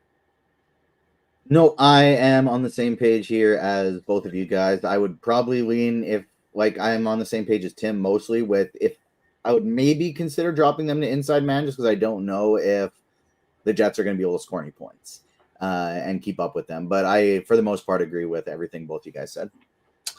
Next game up. Looks like we have a winner, by the way, the Discord channel. I'm seeing 2 people guess this person, but we have one that guessed faster. White Rock got today's Superstar Sunday. So shout out to White Rock. Get yourself week free of RG Premium. TJ is going to DM you at some point and get you juiced up. Hopefully we can get you juiced up today because he's got to pass it along to producer Steve. All right. Next game. Well, you mentioned it, Tim, and you're going first. It's Arizona, Cincinnati, 53.5 is the total. It's the biggest total on the board, biggest team total for Cincinnati. Most popular receivers, Jamar Chase. I like the Chase stack. I love stacking the Chases. Chase Brown. I know Pirine eats in a little bit more than I like. And I also think Pirine's should be in the pool as well. If you're running out a bunch of lineups, I would not X out Pirine. Probably wouldn't play them together. Harrison expected to play, and he's kind of mucked things up when he plays, especially for Michael Wilson. But you tell me. Well, you've kind of already showed your hand. As far as I was gonna say, I'm putting both these teams in training day. Like I think it's clearly a Burrow, Chase. You can play Higgins. You can play Gesicki if you want to, just to add in that contrarian double. Chase Brown is popping in the blitz right now. Absolutely love him. I love Jacoby Brissett here. Obviously, you can pair him with Trey McBride. I think you could play Michael Wilson just to get contrarian. Michael Carter is fantastic. There's so many ways you can stack this game. So, I mean, both these, this whole game is top tier for me. This is the best game. This is the best game stack on the board. It's good chalk. I was going to say, I don't care that it's chalky. It's fantastic for me. This is the game of the slate. This is clearly, to me, both training day tier teams. So Cincinnati clearly in training day for me. I'm a little less excited about Brissett, so I'm going to drop Arizona to inside man for a couple of reasons. The main reason is Marvin Harrison. Marvin Harrison kind of ruins it, and he hurts the ceiling of of Michael Wilson. That's what we've seen so far. And I'm not saying you can't play Michael Wilson. I'm not playing Marvin Harrison. They're saying, like, I don't know, pitch count stuff. We'll see. They have nothing to play for. Cincinnati's got nothing to play for. McBride had one of his weakest games last week. Now this is the best tight end in football versus the best tight end matchup in football. We did see Higgins rise up and get a bunch of catches last week. That's probably not going to repeat, just noting it. It did happen. Not a lot of clarity with the backfield, I suppose, Carter, but if they're playing from behind, it's DeMarcado. But they also felt the need to work in Corey Kiner. I think Brissett is not as good as Burrow, not as good as Drake May, and I think it's not as clear and obvious. And I love Trey McBride, but it just really it really hinders the rest of your lineup, at least in a spot or two. So, and I'm not besmirching it. I'm going to have some McBrides, plenty of McBride, but he's really got to put up, like, he's projected well ahead of every other tight end, but he's got to do that. He has to do that. So I have Arizona in inside man, still really good, but just not as appealing as Cincinnati, not as appealing as New England. TJ, jump in here. I think I'm going to go Dean with this one just because I really, really like McBride. I do think Wilson is a little bit more viable than Dean does with Harrison on the pitch count, but I do still worry about the DJ Turner of it all. That's kind of the one place that the Bengals are good, is stopping wide receivers. And so I am kind of on the borderline with them, the Cardinals, but I like them a little bit less than the Patriots, I think, who are also a borderline. And so we'll keep the Cardinals an inside man. 4-3 is the score. I am up next. Oh boy, I didn't want to lead this one. This is a tough one. That's it for your 7 o'clock games. 7 o'clock games. 1 o'clock games. There's 7 of them. There's 2 games in the late window, just 2. The Giants and the Raiders. First one we're talking about. Everybody knows at this point. I imagine, the loser of this game gets the number 1 pick in the draft. The Raiders, signaling that they want to lose. Both teams probably want to lose. Why not? Of course you want to lose this game. Doesn't matter. And no Crosby, no Bowers for the Raiders. Michael Mayer is your best, point per dollar projected tight end. Trey Tucker looks pretty appealing. He's had one good game where he put up like a 30-burger, but otherwise kind of done nothing. You would think they would want to work in like Jack Besh as opposed to like Tyler Lockett, but Pete Carroll loves himself some Tyler Lockett. He does. I mean, it's insane how Tyler Lockett's still a thing. It's crazy to me. If Pete Carroll wasn't coaching, Tyler Lockett wouldn't be a thing anywhere. I know. That's what I'm saying. It's like, it's amazing. Yeah. They just love each other, I suppose, in their time in Seattle. Gino's got to put out some good tape, man. It's not happening. There's like no way of salvaging as far as like being a starting quarterback next year. I don't think that's anybody's plan. I wouldn't think it's the Raiders' plan, but he's got really, really cheap options in Tucker and Mayer. I think you could play him with Genti as well because he's been catching some passes. And again, not buttering up the TJ, but I know TJ loves himself some cheap triples and like Smith, Tucker, Mayer, and then if you want to throw in Genti, like who wants to play 4 Raiders? Like, yeah, of course. But like you could surround that with some really, really good stuff. So I'm going to put the Raiders. I'm putting the Raiders in. I'm putting them in inside man. I'm putting them in inside man. And I don't know how you define stack. You could play just 2 Raiders and not play Geno. But I'm putting the Raiders an inside man. The Giants, man, Wandell and Slayton are both interesting. The way Dart was neutered a couple weeks ago, I'm a little bit concerned that the coach there, like you'd think he'd want to put out some great tape and like, oh, look what I'm. He's not doing anything. He's been super vanilla. Now last week they were faced with against Minnesota. Minnesota just like halts everything. Their defense has been awesome of late. We saw they did Detroit without any linemen, which is kind of important.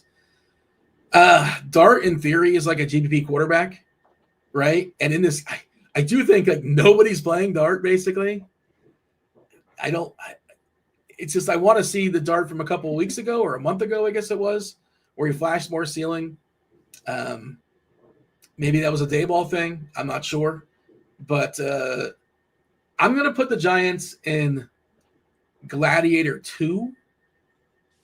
if I was running 150, I'm still going to get some dart, but I'm probably not going to get dart with the amount of lineups I play. But yeah, Giants, Gladiator 2, Raiders, tier 2 inside man. What do you think? What do you think, Tim? I'm going to put the Giants in virtuosity. Guys like Wandale, they really need volume. I don't see him really getting the volume in this game. I do not like Dart here at all. I like him long term, but just not in this game. So I'm going to kind of just take a stand here and just say Giants at the very, very bottom. The Raiders are really tough to kind of rate here just in terms of stacks. I'm just worried that their ownership gets away from them, and that kind of brings them down a little bit. I'm gonna leave the Raiders and inside man because I get it. But I think the Giants I am gonna move down to the bottom tier. TJ?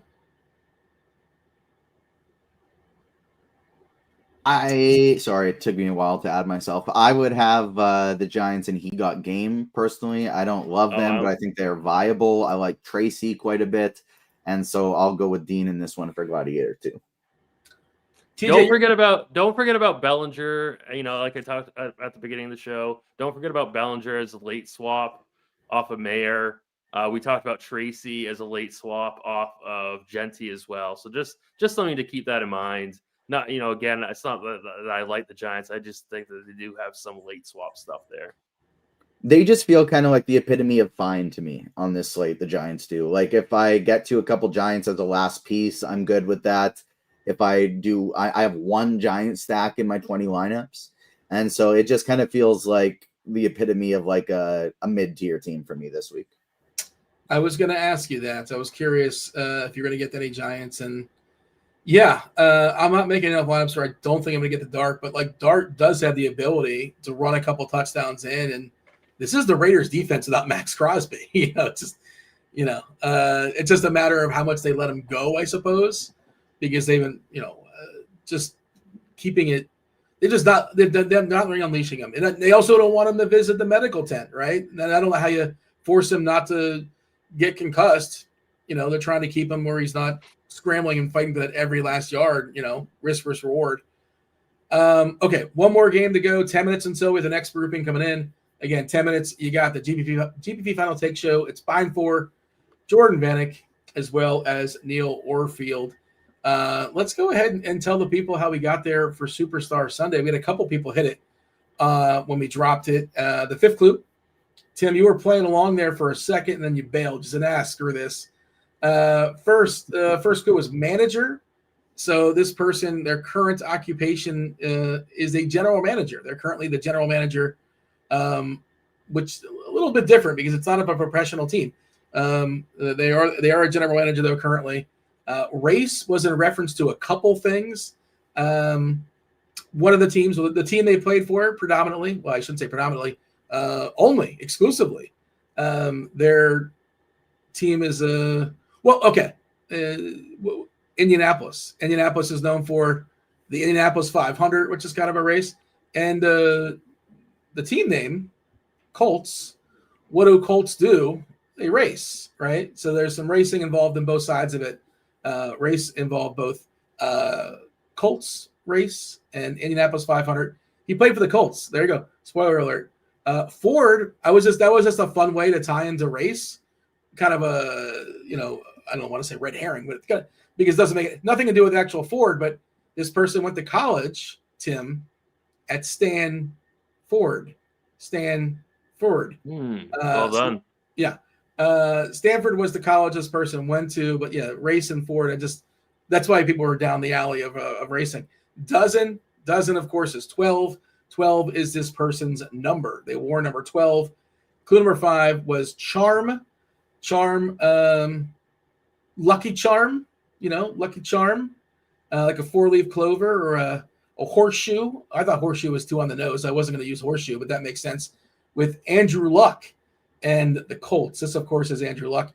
All right. Andrew Luck was today's Superstar Sunday. Many teams could use Andrew Luck today. Philadelphia taking on the Bills. 44.5 is the total. Let me see if Roth updated his weather Last I saw, it was orange. Do we get an update? I don't know if we got an update. Did Roth? Let me know if TJ if Roth updated anything on Twitter, and I would imagine he would update here as well. But yeah, last we saw, it is orange. Orange, lots of rain expected. However, the total has not been affected here. Tim, this is a weird game because weird game. We have two teams that are still playing for something.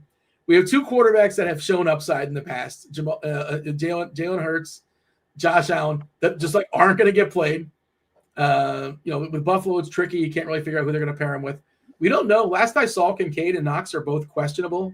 Actives and actives, we won't know that either at 11:30 because this is a later game. Still no Lane Johnson for Philadelphia as far as blocking, which is not ideal. But you also have two running backs that could. If I told you Saquon Barkley is the top running back today, would you be surprised? If I told you James Cook is the top running back today, would you be surprised? No. But just what a strange game, and it's also the late game, and it's more used for swappability maybe than anything else.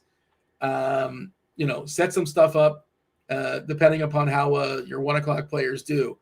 But yeah, what do we know of Philadelphia and Buffalo? You're setting the board. Just so you know, the score. You are currently down 5-3. Who's keeping the score here? I don't even know if that's the right score. I don't even know if that's really correct, Dean. But I'll let you go with it. Yeah. I love Saquon Barkley today.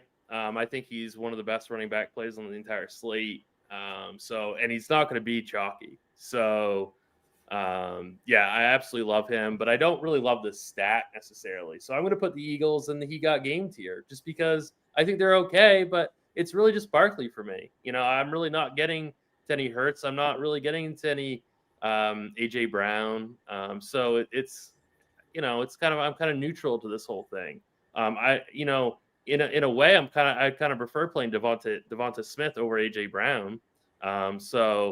But really, it's just Barkley for me. I really like him. I think he's a standout play. So I'm gonna kind of ride the fence here and just put the Eagles in the middle tier. Bills, it's very similar. I have no interest in this wide receiving core. I have no interest in these tight ends.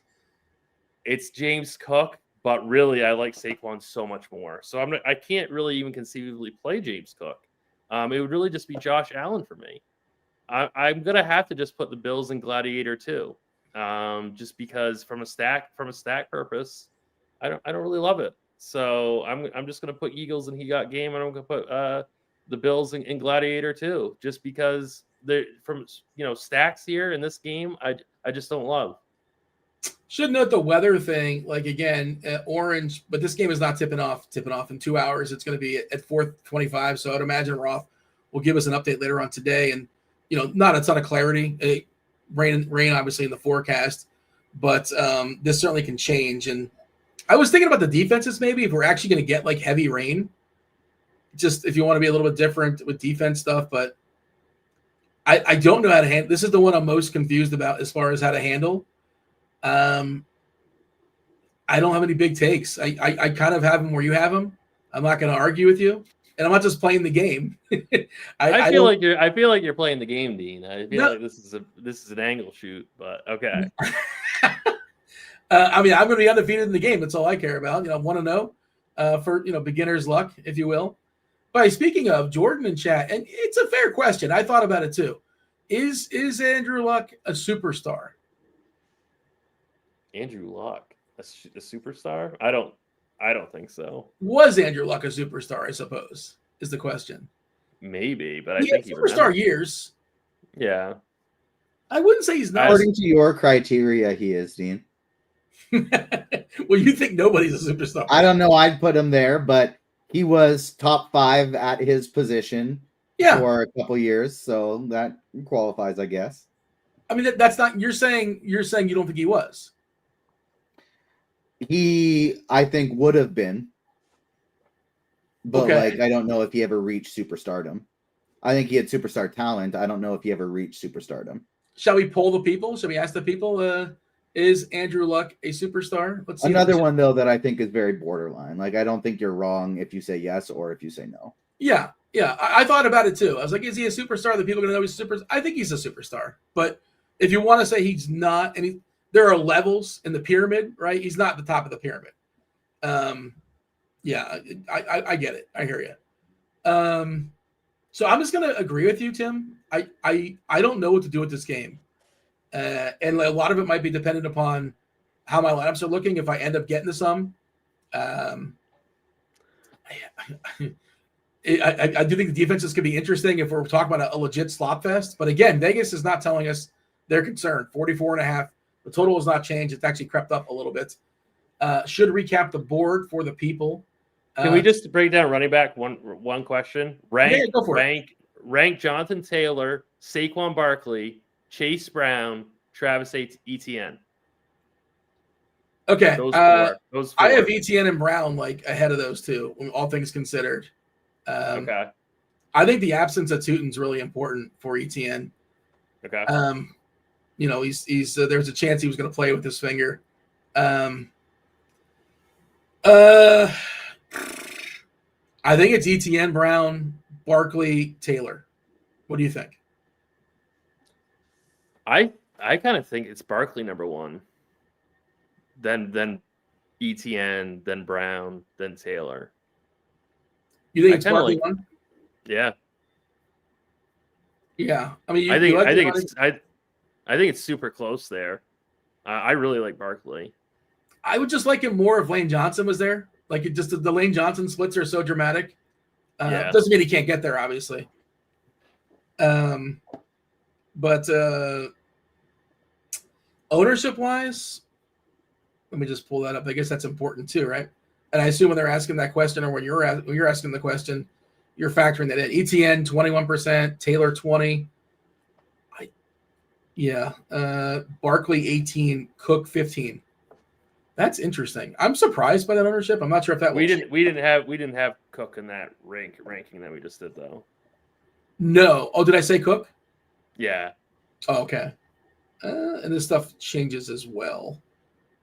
We have Genty at 39%. Basically, Genty, we have him essentially 2 times as owned as the next running back.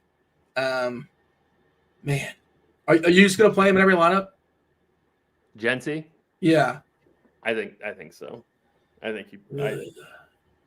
It's amazing. It's so wild what 1 week will do, and I understand why. And I poo-pooed him so hard last week too, and he absolutely just crushed. So did I. Yeah, and 11 team total.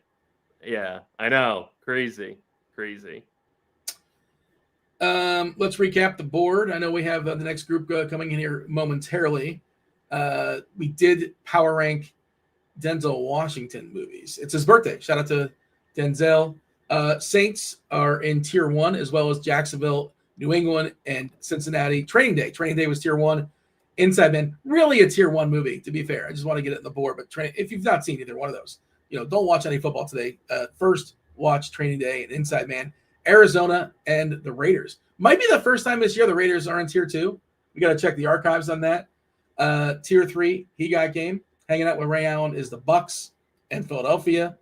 Gladiator 2, we got Cleveland, Seattle, Indy, the Giants, and the Bills. And at the bottom, you got to pick something here. A lot of good movies to pick from.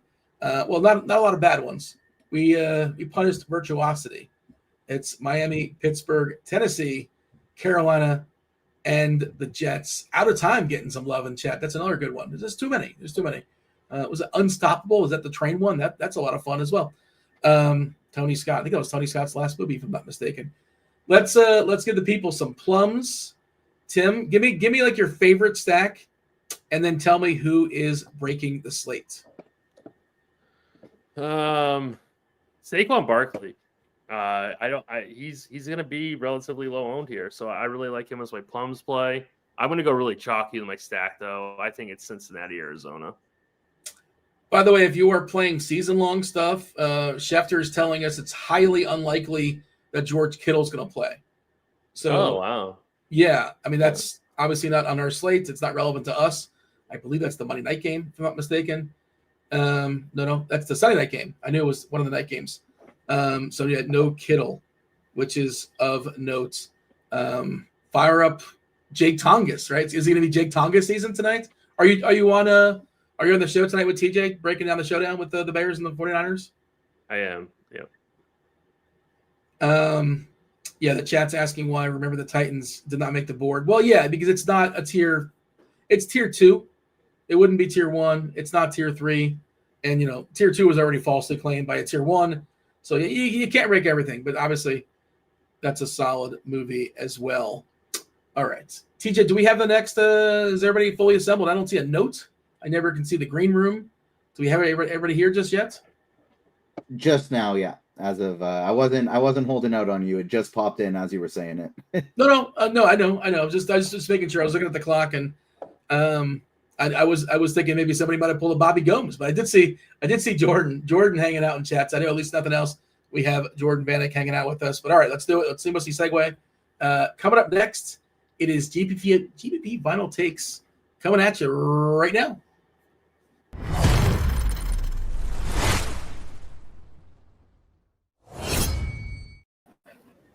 All right.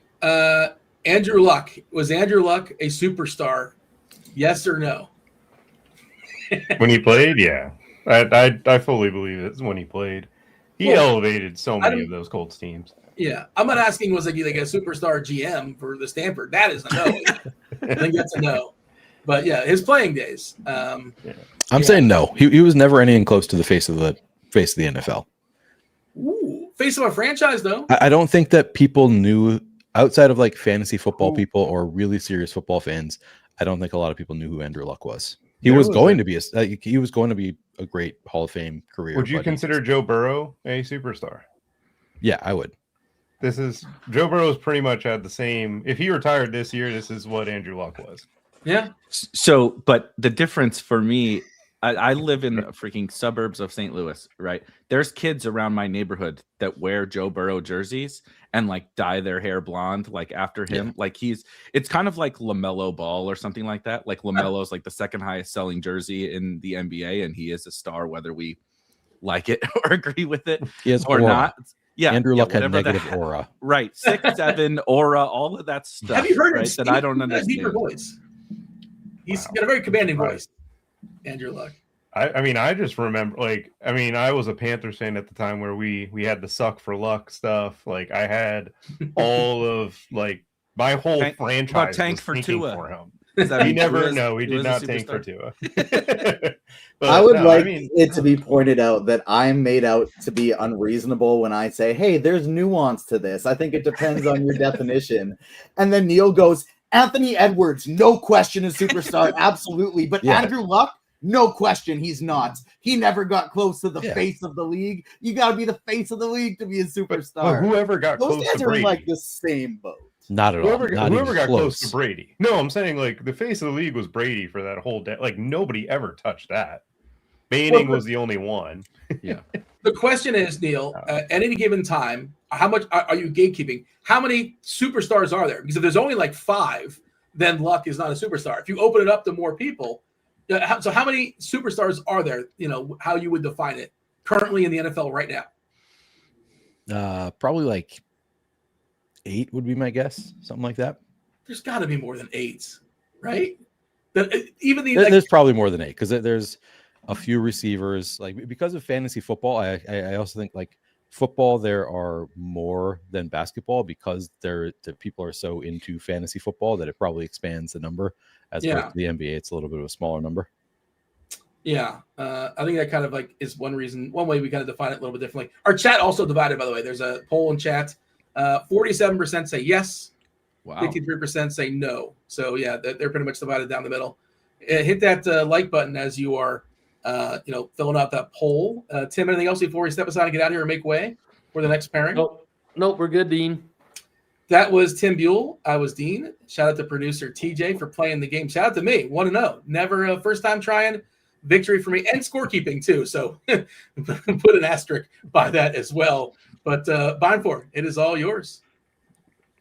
As always, of course, shout out to Dean, shout out to Tim, shout out to TJ, everybody. But welcome to GPP Final Takes. Of course, I'm Erik Beimfohr, joined as always by Neil Orfield and Jordan Vanek. If you've not joined us before, we're not necessarily going to go game by game. We're not necessarily going to go position by position. What we're going to try to do today, while probably doing a little bit of both of those things, is cover the most important kind of points, elements, whether that be a game, right? Whether that be a specific player, roster construction, weather, right? All this different stuff. What are the final takes for your tournament lineups today? If you have questions, if you want 2v2s answered, or just any sort of question about today's slate, please drop it into the chat. I will monitor the chat as we go and hit as many of those as we can. Crunch time will follow us for the final 45 minutes or so leading up until lock. And if we miss anything, they will get you guys covered. We always try to intro Neil with like what's the theme of today's slate? The theme of today's slate feels very similar to the theme of the best ball finals, which no is not Derrick Henry. And no, I don't have Derrick Henry on my finals team. So it's over. Coffins. Kyle Pitts and Derrick Henry doing it in the same fantasy playoffs is very, very funny. But what game would be the one, I think, that does that today, that has one of those type Derrick Henry, Puka Nacua, Kyle Pitts? It's got to be Bengals Cardinals, right? It just has to be Bengals Cardinals. I think that's where we start. Because there's a lot of different ways you can go. There are some chalky plays and some good plays in that game, but it's not necessarily like super duper clear cut. It's like we got some options on both sides, but that game with a huge total feels like the one that's most likely to shoot out. Agreed. Yeah, that's the game that prior to Derrick Henry ending my hopes and dreams, that was a game that I expected to end my hopes and dreams, just because I don't have that stack. It was so easy to build in best ball. The Chase, Higgins, McBride, you get Burrow, man, it was just so easy and felt so boring at the time. And it like clearly could be the one that you just didn't know that you needed Michael Wilson over Marvin Harrison or T. Higgins or something like that. Yeah, yeah, exactly. Went a little bit different than expected. Also, we're drafting like Kyler Murray at 96 at that time. It was just a whole different world during the summer. But yeah, I think that game is absolutely where you start. Jamar Chase coming out this week and saying, what he's looking for the next couple of weeks, scoring touchdowns. He's aware of his drought since I believe week 7 or something ridiculous like that. No touchdowns. Cardinals, perfect. Like if you want to score a touchdown, if it's their focus to get Jamar Chase a touchdown, this is a great matchup to just do whatever they want to do. So I fully anticipate Jamar Chase scoring a touchdown, having a big game today. I mean, what are they playing for? They're just playing for fun at this point, and I think fun for them is just throwing a lot of touchdowns, scoring a lot on the Cardinals. So yeah, I think it starts with Joe Burrow, Jamar Chase, fantastic stack. I'll throw T. Higgins in there. Also, I'll do some double stacks there. We've seen Chase Brown crushing recently. It's been not on a ton of volume. He's still kind of splitting with Samaje Perine, but he's been getting it done. I still think he's like viable, but not my favorite play. I prefer playing the Bengals through the passing attack. And then obviously McBride, we've had this game circled for the entire season since the offseason. We're drafting McBride like, oh, he's going to be playing the Bengals week 17. He's been the best tight end in fantasy football. He has the best matchup for tight ends in fantasy football. I prefer Harrison over Michael Wilson, I think, just for the price discount. And I think actually they are saying that he's going to be limited staff. So I guess maybe I need to take that back and temper my expectations with Marvin Harrison. It's a weird situation where I would prefer Harrison, but I guess if Michael Wilson, like half the game, has his usual, the role that he had without Marvin Harrison, he looks like a fine play also.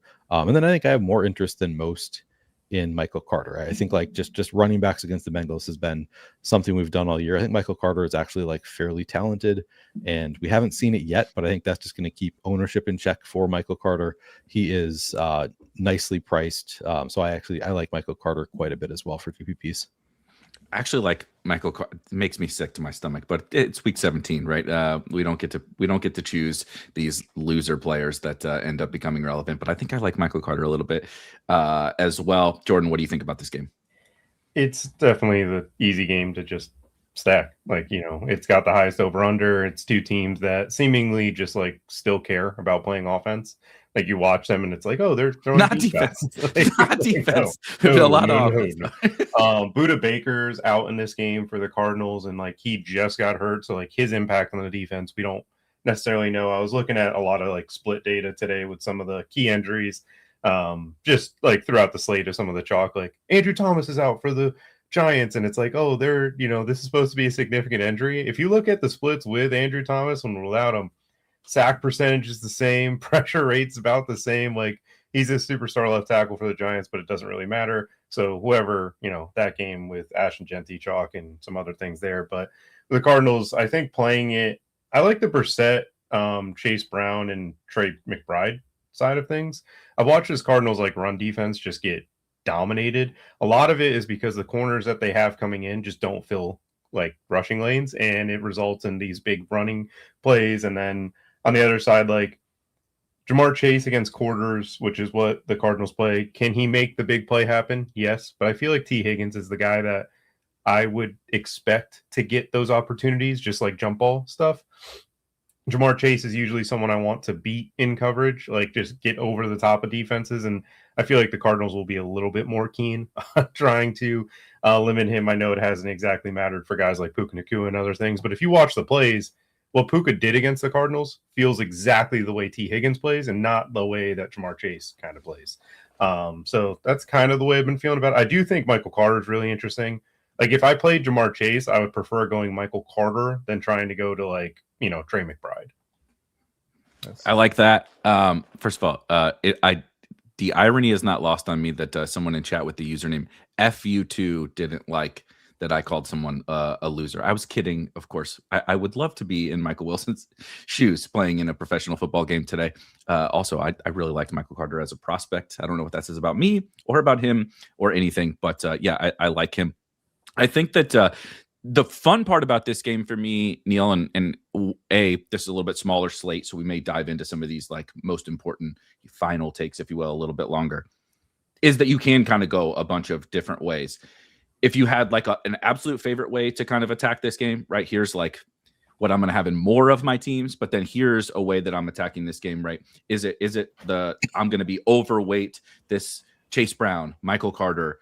Are there any ancillary players that we're not getting to, Gesicki, right? Or anything like that you're also bringing along for the ride in your, 150 or however many teams you're playing today? Not really. Not in terms of like ancillary. I think the most ancillary pieces I'm pulling along are Michael Wilson would probably be like, or Marvin Harrison would be like the closest thing to ancillary. I guess like Michael Carter, most people are not playing him, so I guess could consider him ancillary, but I actually like him quite a bit, so I don't consider him ancillary. Yeah, like my hand building, I like the idea of overstacking this game. I think that's going to be underutilized because of the pricing. It's kind of tough to do. So like building it out with actually, I should throw out Elijah Higgins, brought up by my friend Scott Barrett yesterday. I did a show with him. I had not thought about Elijah Higgins, and he pointed out the route participation for Elijah Higgins has been elite. He's 2,500, same price as Michael Mayer, and nobody playing Elijah Higgins also gets that nut matchup for tight ends. And he's a lot cheaper and ran 75% or so of routes last week. So I guess Elijah Higgins would be ancillary. But yeah, my very first like hand building, I was just like, I want to see what I can do with Joe Burrow, Jamar Chase, T. Higgins, Trey McBride. How do you make that work? You throw Michael Carter in there. He actually saves you some salary at running back where there's not a ton of value. So I think that's exactly the extent of my stack as I set it up, was just that group, which is a pretty big group of players from one game. But there are other ways you can build it out with Elijah Higgins, throw on Michael Wilson, whatever else you want to do. But yeah, I like just building out for Burrow, Chase, Higgins, McBride, throw Michael Carter to save some salary, and you have a fun game stack that could really put up huge numbers. I will just add, because I think that about covers it for this game, that I know we have poo-pooed, as Marie says, Michael Wilson in recent weeks. And I feel like pretty good about the Michael Wilson takes over the course of the last couple weeks. I actually like him quite a bit today. I think the last week was weird. Arizona actually. So why has all this Arizona stuff happened? The defense collapsed, like Jordan said. I mean, it's awful, and it's going to be even worse today. That's probably not good against the Bengals. But so they fall behind, right? They're losing these games and throwing like 50 times. And Michael Wilson is just a legit good football player. Now, Marv played about 50-ish% of the snaps last week. I'm kind of projecting it about somewhere in that range, 50 to 60, which, as you said, that leaves half the game for Michael Wilson to be old Michael Wilson. And that's pretty good against the Bengals, I think. And the big thing is that the price came down a little bit from where it was a couple of weeks ago. And he projects for 6% ownership because Marv is back. And like the projections are like, what do we really do with this thing? I don't know. How can anyone confidently say what this passing game really is with everybody at full strength? I will say that last week, Marv and Wilson both got 3 targets. And so it was because they played with a lead. And then, as bad teams do, they fell behind And in the fourth quarter, they're down by 2 scores because they kept running the ball. Like Corey Kiner's getting double-digit touches. I think that that's a different thing today. So I think Michael Wilson's actually a pretty good tournament play. The next situation, there's some questions on this. I promise we're going to cover this one in depth as well right now. The Patriots. The Patriots play the New York Jets, Jordan, and that is about, we talked about how bad the Cardinals and the Bengals defense is. The Jets might be worse somehow, at least through the air, and we're also getting some potential value, right? Matt Collins randomly placed on IR. Kayshon Boutte is out. Pop Douglas is questionable, which leaves a lot of potential value in the Patriots passing game. What do you think about them? Do you like any Jets as well, of course, but what are you doing with the Patriots today? I'm really interested to see how they utilize Kyle Williams. That was a guy that I got to watch at the Senior Bowl, and I've been pretty high on as a prospect. And when he got drafted to the Patriots, I was like, okay, so he'll be Diggs' understudy. Like, not going to expect much from this season because the Patriots are like Josh McDaniels expects a lot, and it's very hard for rookie pass catchers to kind of get a grasp of it pretty quickly. This game, I'm interested to see what type of role they put him in. Like, with the guys that they have out, he's not Matt Collins. Like they don't have a replacement for what he did offensively. So now it's like they're going to be in a spot where it looks like they're going to have a bunch of guys that actually run routes and can't necessarily run block as well. Does that hurt, the run game aspect? I know the Jets are a terrible run defense.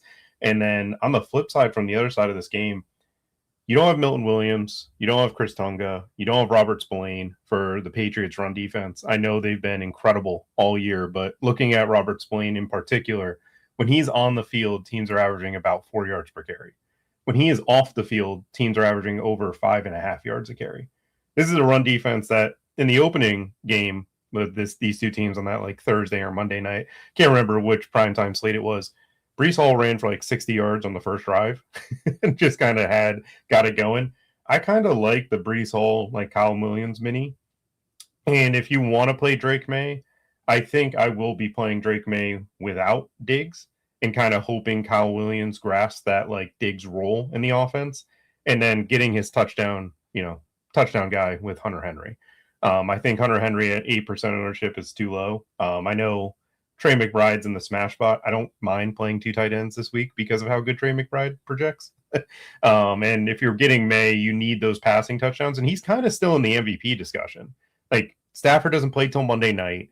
I know the Patriots don't necessarily have to go for one, but with their run defense maybe giving some away to the Jets, and maybe A.D. Mitchell makes a big play here and there, maybe the Jets get to like 14 or 17 points in the first 3 quarters, and that makes the Patriots have to be like, Trevor Lawrence a few weeks ago against the Jets in a similar type of situation where all of a sudden they needed to score 40, and Trevor Lawrence, got 6 or 7 touchdowns, it felt like, every other one to ETN.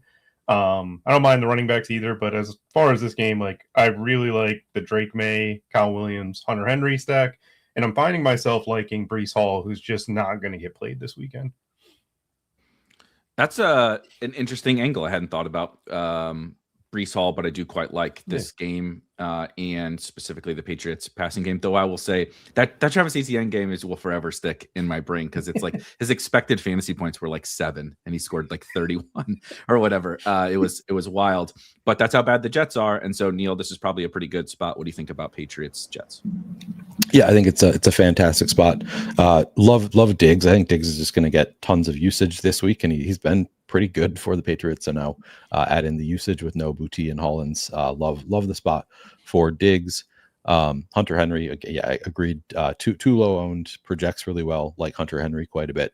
And then to me, and Kyle Williams, I'll throw that out there. Like he hasn't really shown us that much where he's had like 5 receptions in a game, and actually he's had like 1 touchdown multiple times, but not actually done that much. I still think he could at some point. At some point, he'll show that he can take on higher volume. But I think the running backs to me is the most interesting part of the Patriots because they probably want to protect TreVeyon Henderson somewhat. Like they want him for the playoffs. They're a Super Bowl contender.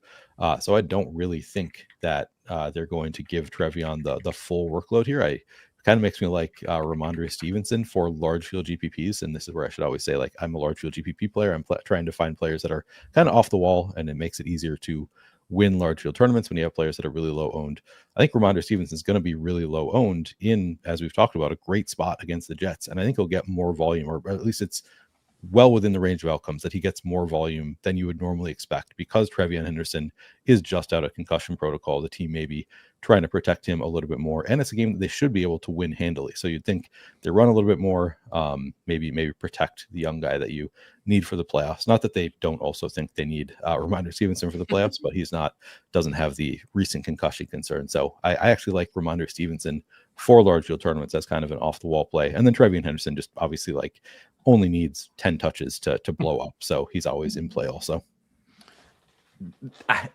It was one of those things where I think I knew subconsciously that Ramondre was a good play for all of the reasons that you mentioned. But once Trevion got cleared from concussion protocol, which is insane, by the way, can we all agree that it's absolutely insane that he's playing in this game? First of all, like you said, what's the point? Why are we rushing him back? You have Super Bowl aspirations. But nonetheless, when that happened, it was kind of out of sight, out of mind. Okay, now Ramondre is not going to get as much work. But from a tournament perspective, yeah, why wouldn't they load him up a little bit more than they usually do? Also, Trevion isn't the let's grind out the second half because we're up by 20 type runner anyway, right? So I think it's an interesting way I suspect the Patriots passing game to be very popular, as I think it should be, and a Ramondre Patriots defense and then play your passing game elsewhere is an interesting angle to this slate for me, because I will say, you're a large field tournament player, I'm a small field tournament player.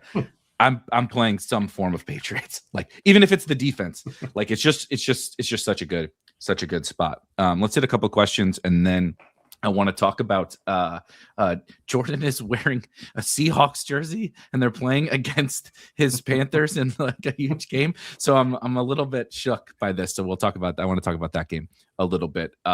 Neil Zander asked, any interest in the Bills versus Eagles game? We can kind of just break that game down now, because I think it's a weird one. Really good real life game, most likely, but I don't know how you feel about it for fantasy. Yeah, it's not it's tough for me to get excited about the passing games in particular, just because the weather is expected to be, actually I have not looked at the latest weather report, but I think it's gonna be kind of gross, not windy, but just downpours, which always makes things interesting. We've talked about it's two really good defenses, good pass defenses, I should say, which makes it kind of hard to get excited about the passing game. But I'll say Josh Allen, this is something that Scott and I talk about all the time.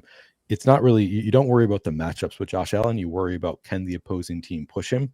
And the Eagles are a team that probably can push Josh Allen to some extent. So I do have interest in Josh Allen, just because he's probably going to need to have a big game to beat the Eagles. Not that enthusiastic about it, just because he also doesn't really bring along any pass catchers that I'm super enthusiastic about. So I'm I'll mix in a little bit of Josh Allen, but I'm sort of limited in my enthusiasm there. I don't really have interest in any of the Bills pass catchers, just because they spread the ball around too much. They do too much on the ground. I think so. I'll say this for the Eagles with the downpour, and we've talked about this a few times over the course of the year. Sometimes with the slippery field, that benefits the offense, because the offense knows where they're going.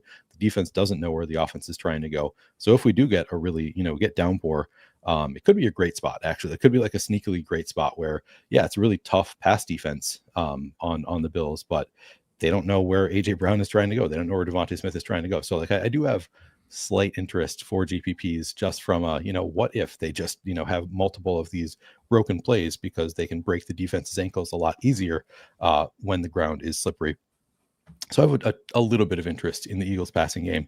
My primary interest on both sides is the running game. I think Saquon Barkley against this Bills rush defense is just smash spot.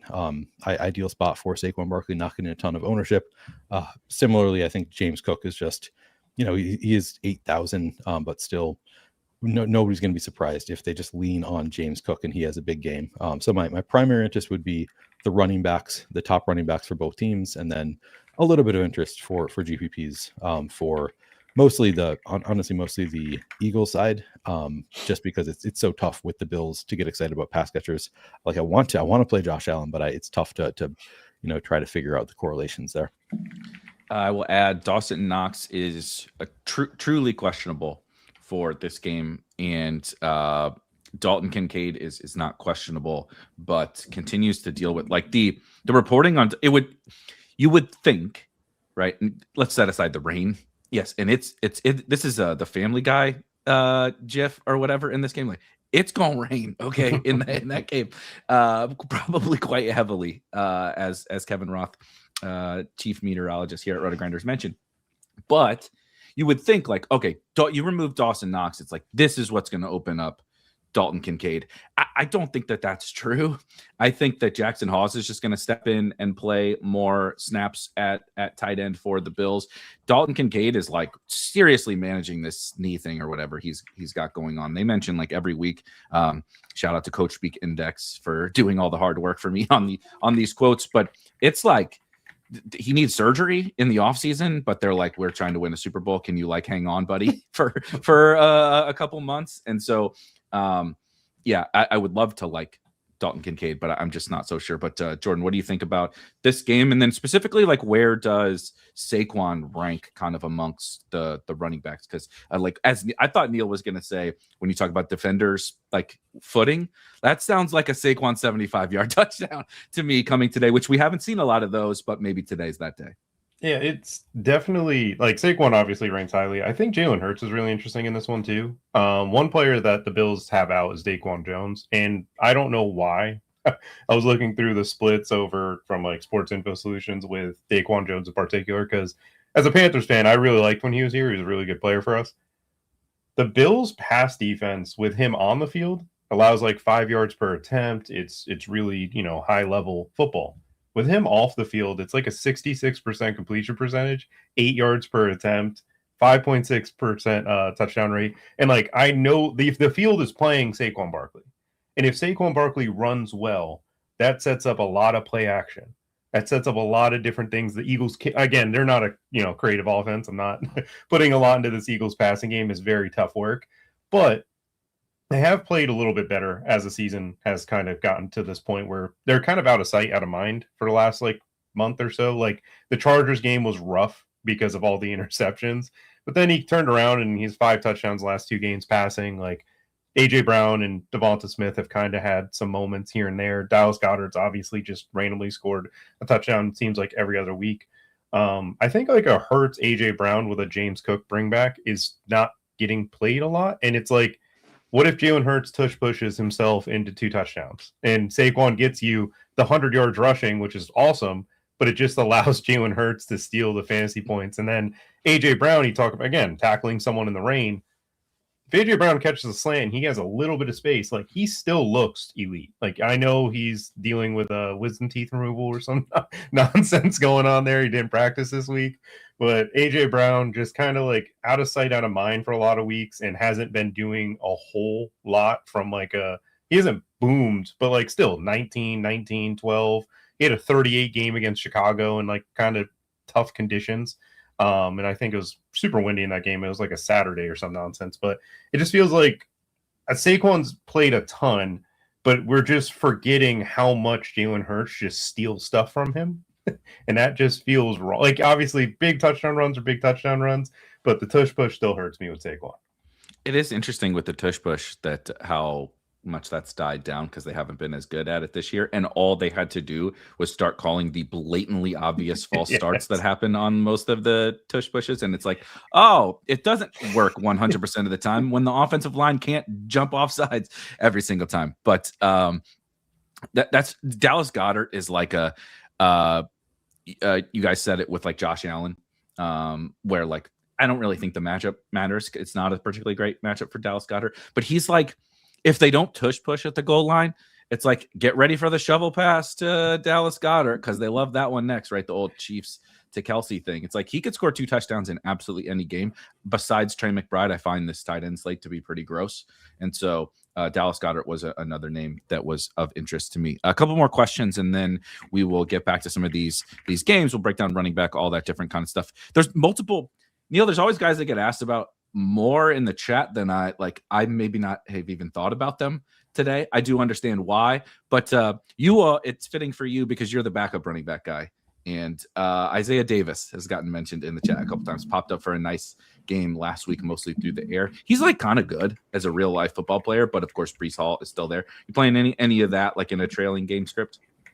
I don't think so. I actually have him on one of my best ball teams. He scored 10 fantasy points last week. So his blow up game last week was 10 fantasy points. I guess it could happen. I hope it happens. But I don't think I'm going to get there in DFS just because we do have, Michael Carter is at 5,200 and Ramondre 15. Like we have some like sort of cheap running backs. I think I'd rather take a flyer even on like Amari DiMercato probably, which I don't think I'm going to do necessarily. Yeah, I mean, if you want to, if he fits your lineup, you need the salary, I guess it's fine, but I don't think I'm going to be doing it. I did enjoy a Bills fan mentioning that, basically anyone could run for 150 yards and 2 touchdowns on this defense. It is a bad run defense. I'm fascinated to see this game because it's like neither team like really wants to score a lot of points, even though they're like 2 of the best Super Bowl contenders. They're like, let's run the ball and get out of here in about an hour and 45 minutes if we can. And they both might be able to do that today. So we will find out. Another question, which will segue into this game because I think it's probably one of the most important, which is disgusting games to discuss. But Giants, Raiders. Someone asked about Jackson Dart, which is not the first name I thought would be mentioned in that game. But Jordan, what do you think about Jackson Dart? And then let's get into that game because we obviously got to talk about Ashton Genty and co. Yeah, I think the playing Jackson Dart is very fine this weekend. I don't care that Andrew Thomas is out. I pointed out earlier that like the pressure rate doesn't change. The sack rate does not change with him on or off the field. Obviously, the Giants haven't been great. They're everybody's thinking of last week where Dart barely had like 20 yards passing. It felt like that's what Brian Flores can do to some young quarterbacks. That's -3 at halftime. It was -3. it was rough. Patrick Graham is not that level of defensive coordinator. He does come from the same type of tree, so like I expect some exotic blitzes, but you don't have Max Crosby.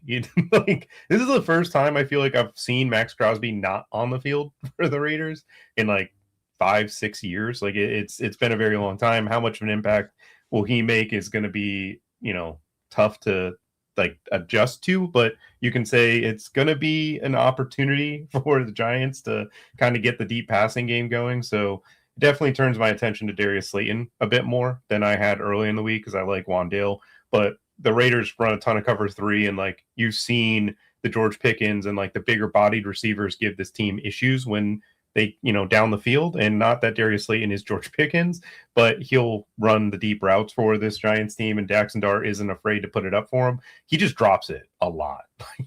I've played Darius Slayton quite a bit to know the Saints game was really rough to watch, and then I think it was the Commanders game. Like he had 2 opportunities for big touchdowns that just went through his hands. Dart's going to run, and he has no regard for his safety, so that's always a fun quarterback to be playing. And then everybody's playing Ashton Genty, and I fully agree to play Ashton Genty. I'm going to eat that chalk. It's just the Giants are a terrible run defense. They are throwing the ball to him a lot more. They've even punted Brock Bowers off this team. The only like they're trying to tank, it feels like. The only person I just don't want to play, and I'm just not going to get to, and if he kills me, he kills me, is Michael Mayer. The field is just going to play this $2,500 tight end, but I look at Trey McBride, Hunter Henry, even like the Steelers tight ends, I think are really interesting with all the receivers out. Jawan Johnson, like I look at all these other tight ends that are, yes, they're not, 2,500, but they're cheap enough, and they're going, like, I feel like most of the time Michael Mayer's getting us 5-6 in this scenario, while those guys like Trey McBride might get 35 today. And then you might have a game where Hunter Henry scores twice and he's in the 20s. And it's like the $2,500 discount doesn't do you any good. Yeah, the point per dollar is great until you score 9 or 11 and one guy scores 40. We'll see if that happens. But Neil, what do you think about this game? I just want to add, neither of these teams want to win.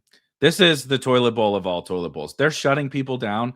Max Crosby was like begging to play. When have you ever seen a veteran like dying to play at the end of a team competing for the number 1 overall pick? And they're like, no, dude, absolutely not. With this, we're playing another sucky team. You're going to do too good, in this game. Same thing with Brock Bowers. But it is a smash spot for Ashton Genty. They haven't shut him down. Michael Mayer is 2,500, right? It's like this weird thing, like, they're going to be super popular, and I get it, but also like, is there some variance here that makes this like not as much of a smash as it seems to be? Just what do you think about this? I mean, it's all going to be ownership dependent. So I 100% obviously agree with you that it really comes down to how much the field is going to play it.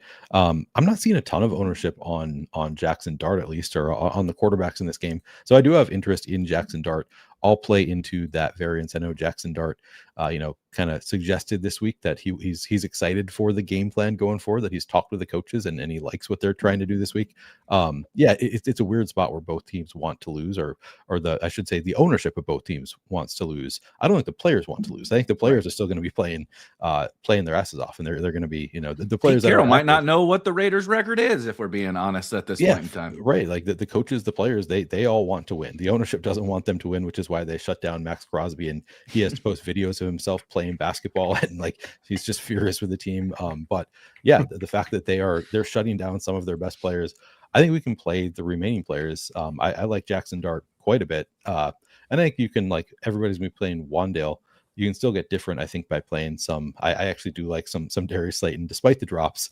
Isaiah Hodgins has run enough routes with no Max Crosby. This could just be like such a bad defense that they can really put up some points on the Raiders. So yeah, I like mostly the Eagles passing game. Somebody brought up Bellinger. I guess I haven't given a ton of thought to it, but I guess maybe playable. Like he was a full-time player before and never really did much, but like this is a great matchup. So sure, yeah, we could play some Bellinger. I think Tyrone Tracy is fine if you want to go there. I'm not like extremely enthusiastic about it, but I think it's a fine play. Somebody I'll consider in large field GPPs. And then I also have interest in the Raiders side of things. I mean, Genty is, I think I'm probably going to be underweight there. I think he's like an objectively good play, and obviously an obvious cash game play. Somebody that I, as a 150 maxer, will be mixing into my lineups, probably under the field, but I'll still have plenty of Ashton Genty. And then I do think the passing game is, and I'll have some Michael Mayer. I do agree with you that like it's mostly a floor play, but I think he actually has some ceiling. I think Michael Mayer is actually a talented tight end, so he could put up a big score. There are other tight ends that I'm more intrigued by, so I'm probably not going to be, maybe not with the field on Michael Mayer, but I'll have some. But then I'm more intrigued by the wide receivers. I think Trey Tucker getting some ownership, but I think it's warranted. He's inexpensive. He's put up a 40 burger already this season. Unlikely to happen again, but no Brock Bowers. You expect the usage to increase. Jack Besh, I actually think is like sort of interesting from a, like, he's been running all the routes. I think he's, somebody, what was he, second round pick? Like we've been, the talent should be there for Jack Besh. We haven't seen a ton yet, but he has been more involved recently, and now just gets a great matchup with the Giants. So yeah, I think you can go to players from both sides. I don't know that I like the idea of playing huge stacks from this game, just because you don't really need to, and like, what do you get from that? But I think just playing like kind of smaller stacks with like 3 or 4 players from the game makes sense. I don't know. I go back and like, could it go up? Could it go off in that way where it's like the defenses are just not really trying, and all these cheap guys go off? I guess it's possible. I don't know if I'll have a ton of big game stacks, but I'll have some mini game stacks of this one. I think if I compared it to Cardinals Bengals, it would be fair to say that Cardinal, in terms of, like you said, like mega stacking a game that just goes for 80 points, that one has a chance to do that. This is like, everyone's like a good play because it's a good matchup and they're priced well, but like this game's not going to have 80 points. Yeah, like, you know what I mean? My instinct also, yeah. Like they're like, someone's probably going to do well on both sides, maybe multiple people, but it's not going to be like, because it's going, like, both teams don't really want to pass because they're not very good at it. Both teams are probably not going to be pushed to pass too much. It's kind of like it's like the dollar store version of Eagles Bills. It's like, well, we both just want to run, we don't really care that much to be aggressive. Let's just get out of here, right? Let's both run the ball. The Giants just literally did not pass in the first half last week. It was like 3 or 4 pass attempts or whatever. So it's interesting. This game has like sneaky shootout, and then we flip over the cards in a few hours, and it's 13-9 or something like that, and we're all disappointed. I will say, I should have mentioned, I apologize, somebody mentioned Bellinger, like you said. Theo Johnson got late add with an illness to the injury report, and he's already ruled out. So that's why the Bellinger thing. So if you don't like Mayer, but you do want a $2,500 tight end, there's just one on the other side, on the other sideline in this game, 2 super cheap tight ends that I think are both totally playable. Let's talk about that Seahawks and Panthers game, just because I think we've talked about a lot of value, right? And then we talked about Jamar Chase and Saquon Barkley and stuff. But Jackson Smith and Jigba is, arguably the most fantasy friendly wide receiver in all of football. Jordan also has a Seahawks jersey on. And we got the funds if we want to go get someone like JSN. What do you think about this game? Big playoff implications, and maybe not the sexiest game on the slate, but there could be a few good options on both sides. Yeah, no, I like JSN quite a bit here. Obviously, he's just been, 20 points a week is disappointing now for him. He's just been one of the best receivers in football. And I kind of look at this game similarly to what we had with the Rams Panthers a few weeks ago, where I could see Sam Darnold having a bunch of turnovers that kind of kill what he could be. But if, he executes well, this is a defense that he can get it done against. Kubiak caused issues for us last year when he was the Saints defensive coordinator. And the player he caused issues with was Rashid Shaheed, because the Panthers play a lot of cover 3. And if, you get beat down the field, it's usually on seams, deep overs, different things like that. And Rashid Shaheed is the guy that would be kind of utilized a lot of this, obviously JSN as well. So I don't hate the idea of going to a Darnold, JSN, and Shaheed stack. I think if you do that, you got to kind of anticipate that the Panthers have success running the ball, or just some big plays go towards Tet or Jalen Coker, just like the Rams game where we ran the ball really well, and then we just have these splash plays, different things. This is obviously the Panthers team that's implied 18 points. So if you think the Panthers are going to win, odds are they probably get blown out, probably 40-0, just like it has been all year. And if you think the Seahawks are going to blow us out, we might win 14-10. And you're sitting here wondering, why is Sam Darnold still playing? The few stats that I think are really intriguing is Panthers have the lowest pressure rate in football. We do not have good pass rushers because we're rookies and they're just not, they're not at that level of play. Nick Scourton has played really well lately. Seattle's missing in Charles Cross. Their pressure rate significantly increases with him. It's a very small sample so far. Obviously, it was last week against the Rams in that crazy game. But when Sam Darnold gets pressured, we see some terrible, terrible QB play from Sam Darnold. Whether he gets pressured or not is tough to determine with one of the lowest pressure rates in football, but Charles Cross is missing in this game. As far as the Panthers backfield, I don't know what we're doing. It feels like Rico Dowdle plays, and then he'll just not play for a quarter and a half, and you're like, Chuba Hubbard's out there, okay? It's a nightmare to pick between those. Cooper Kupp has some decent metrics against cover 3 coverage, which is what the Panthers do a lot of. The Panthers disguise their safeties and different things really well, which I believe, Neil, you talked about with Scott, with Sam Darnold, or not, with Matthew Stafford struggling against it. Sam Darnold is the type of quarterback that would also struggle against it. So, if you don't get to this game at all and you're thinking, maybe the Panthers defense gets it done, I could see that area, 2,100 defense that could kind of perform like that Rams-Panthers game. And another thing, Seattle traveling to the East Coast, those West Coast, East Coast stuff, it is very tough for a lot of teams to do. You see a lot of teams come out flat, and the Panthers are a team, if we get a 10-point lead on them, we're just sitting on the game. We have no interest in playing fast. You're going to see a play volume from both teams in the low 50s at that point, and we're going to get in and get out. And I think there was a game this year that we finished in 2 hours and 30 minutes. That's incredible. That's like a high school basketball game. I was just looking as you were saying that, not financial advice, all that kind of stuff. But Sam Darnold, even money on Caesars to throw an interception, I thought was interesting, given kind of your schematic breakdown there. And also you could probably throw the scheme out the window with Sam Darnold and bet even money interception, and it's not bad. But he's obviously been a lot better the last couple of years, and I thought that was interesting. Neil, how much? Where does JSN rank, right? If we have a bunch of value we kind of like in some of these games, where does JSN rank amongst the kind of spend up options for you? Yeah, it's a good question. Certainly behind Jamar Chase, probably behind Olave and AJ Brown, and Mike Evans, frankly. I guess not super high I'll have some JSN. I guess that kind of goes without saying, but like I think I'll probably be below the field at 23% projected ownership on JSN. Just I don't love the game environment. I think Jordan laid it out nicely. The reasons to not love the game environment there. Panthers have been, as I have conceded all year, have a better defense than expected coming in. Of course, JSN is good enough that like he can get it done against even a tough defense. So like I'm not going to full fade JSN. Like I think he's as live as almost any player on the slate to put up a 30 burger. So like don't get me wrong. I think he's a totally fine spend up. I think Jamar Chase has 50 within his range of outcomes. I think it's unlikely, to be clear, but like within his range of outcomes, I think it's going to be tougher for JSN to do that in this game environment. So I think he's fine, but he's not like a huge priority for me.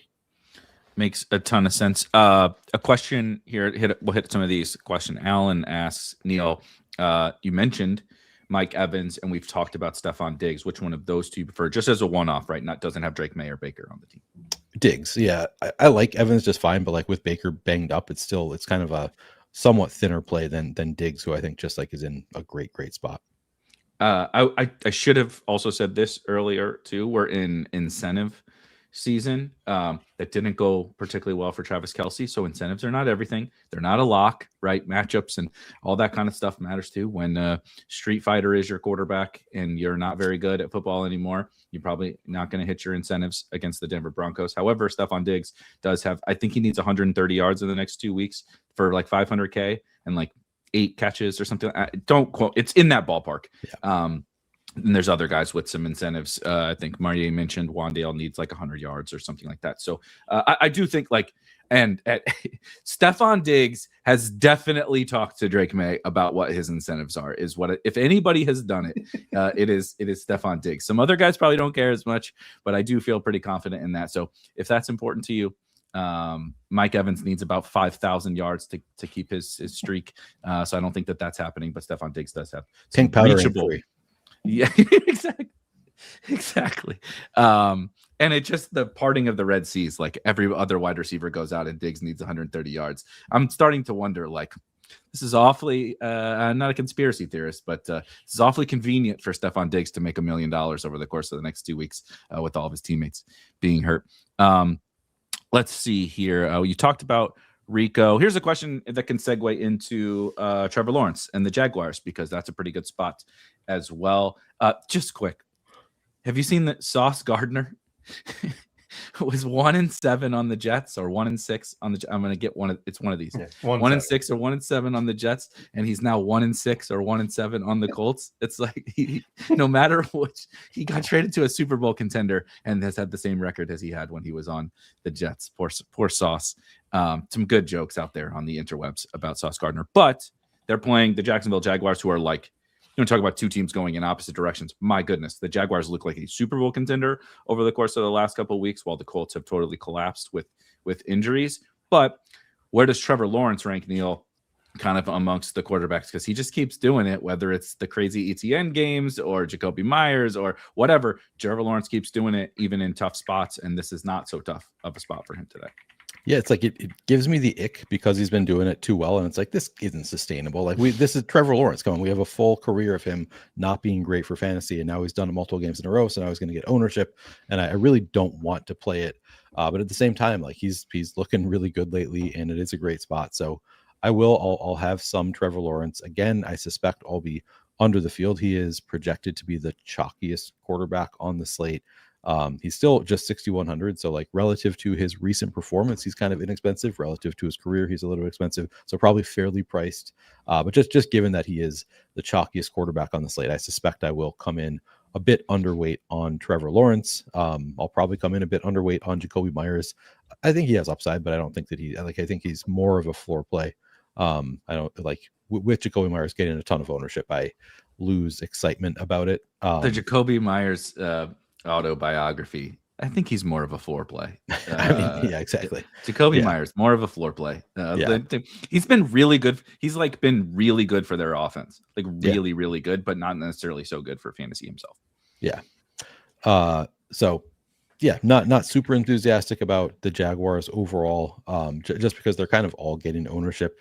Trevor Lawrence, Jacoby Myers. BTJ is like not getting a ton of ownership, but like he just like hasn't shown it much. So it's even he is, I think, going to get double-digit ownership. So still not somebody I'm extremely enthusiastic about. Parker Washington, I guess, like he's priced up a little bit relative to our expectations for Parker Washington, but not going to get any ownership as a result. So if you want to play Trevor Lawrence, I guess that's a way to bring down the ownership of your full stack. You can go to some Brenton Strange. I do like his role on the Jaguars. He's 4,000. I think he's a fine tight end play. And Travis Etienne, again, just getting a lot of ownership. He's priced up now.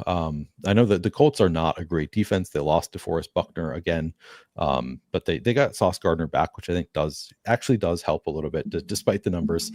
So yeah, I think I'm not super enthusiastic about the Jaguars, mostly because of the ownership. It's a spot where like if they were going to be contrarian, I'd be like, all right, I'll lean in on this. But I think it's kind of a wide range of outcome spot where the ownership is there. So I'm typically I kind of avoid those spots. Jordan, what do you think about Jags? Lawrence, I've been toying around with the unstacked Trevor Lawrence and get just like he's also running. That's part of the upside. So I found it difficult because I have this. I think I'm allergic to Jacoby Myers in DFS. That it's been a bit difficult to put together Trevor Lawrence teams, but I don't want to like. He might be the best quarterback play on the slate, and I don't want to just completely overlook that because of my biases. What do you think about the Jags and the Colts? Right, there's Jonathan Taylor and Michael Pittman and Alec Pierce caught 2 touchdowns last week. What do you think about this one? I don't want to talk about Alec Pierce catching 2 touchdowns. That cost me a final seat in the BMM. Yep. Yeah, that one hurt my heart. Like the first one, I was like, oh, this isn't good, and then the second one just daggered me.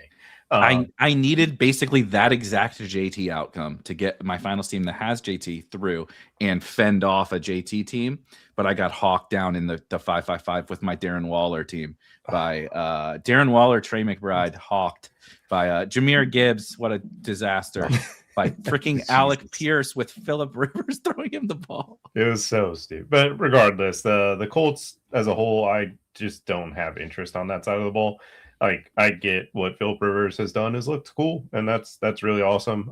This is a bit more of a complicated scheme and not just like makeshift pieces that the 49ers are playing, which was the bigger problem. Like the 49ers are a defense that they don't have that many coverages they can run because they don't play in sync because of how many pieces that have been hurt. And then on the Jaguar side, I think Trevor Lawrence and Brian Thomas is the way I'd play Trevor.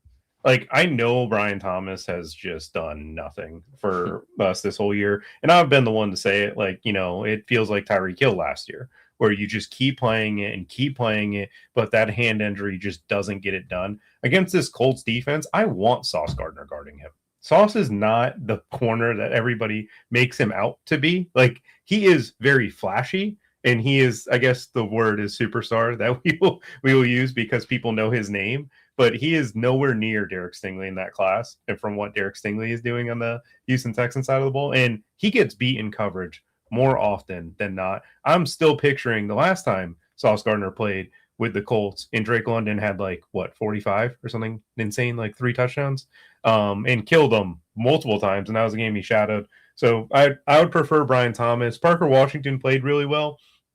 That was because Liam Cohen specifically wanted that to be the case and made it all right, we know Pat Surtain is going to go shadow Brian. We're not going that way. We're good. You're just going to be a decoy today. We know they're going to try to double Jacoby Myers in a lot of ways. We need Parker Washington to win a one-on-one, and they out game planned him tremendously. It's cool to watch Liam Cohen and Ben Johnson with Caleb Williams and Trevor Lawrence and the steps that each of them have just made. It's like Ben Johnson and Caleb obviously getting it in year 2 is really cool, but Trevor getting his time to shine because the throws he's making, it's everything you thought the talent was. It's just Doug Peterson and Urban Meyer just atrocious at trying to display it. Yeah, it has been honestly pretty cool to see. It's kind of like we always celebrate the Baker, Geno, Darnold type stories and stuff, but the Lawrence one hasn't. I just bet him earlier this week at 50-1 to win MVP.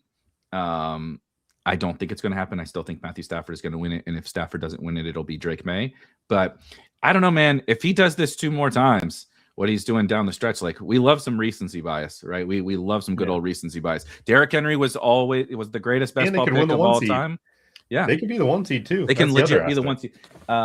We have them over for anybody that's aware. We're talking about mentioning best ball over at Spike Week. I'm pulling up our playoff odds. We have them 7% to get the 1 seed. Denver with that win is nearly locked in at about 80%, but it's not impossible. And if he goes and keeps this heater up, right? It's like whatever has just happened is that the recency bias is like a thing for voters too. They're writers and stuff. They're not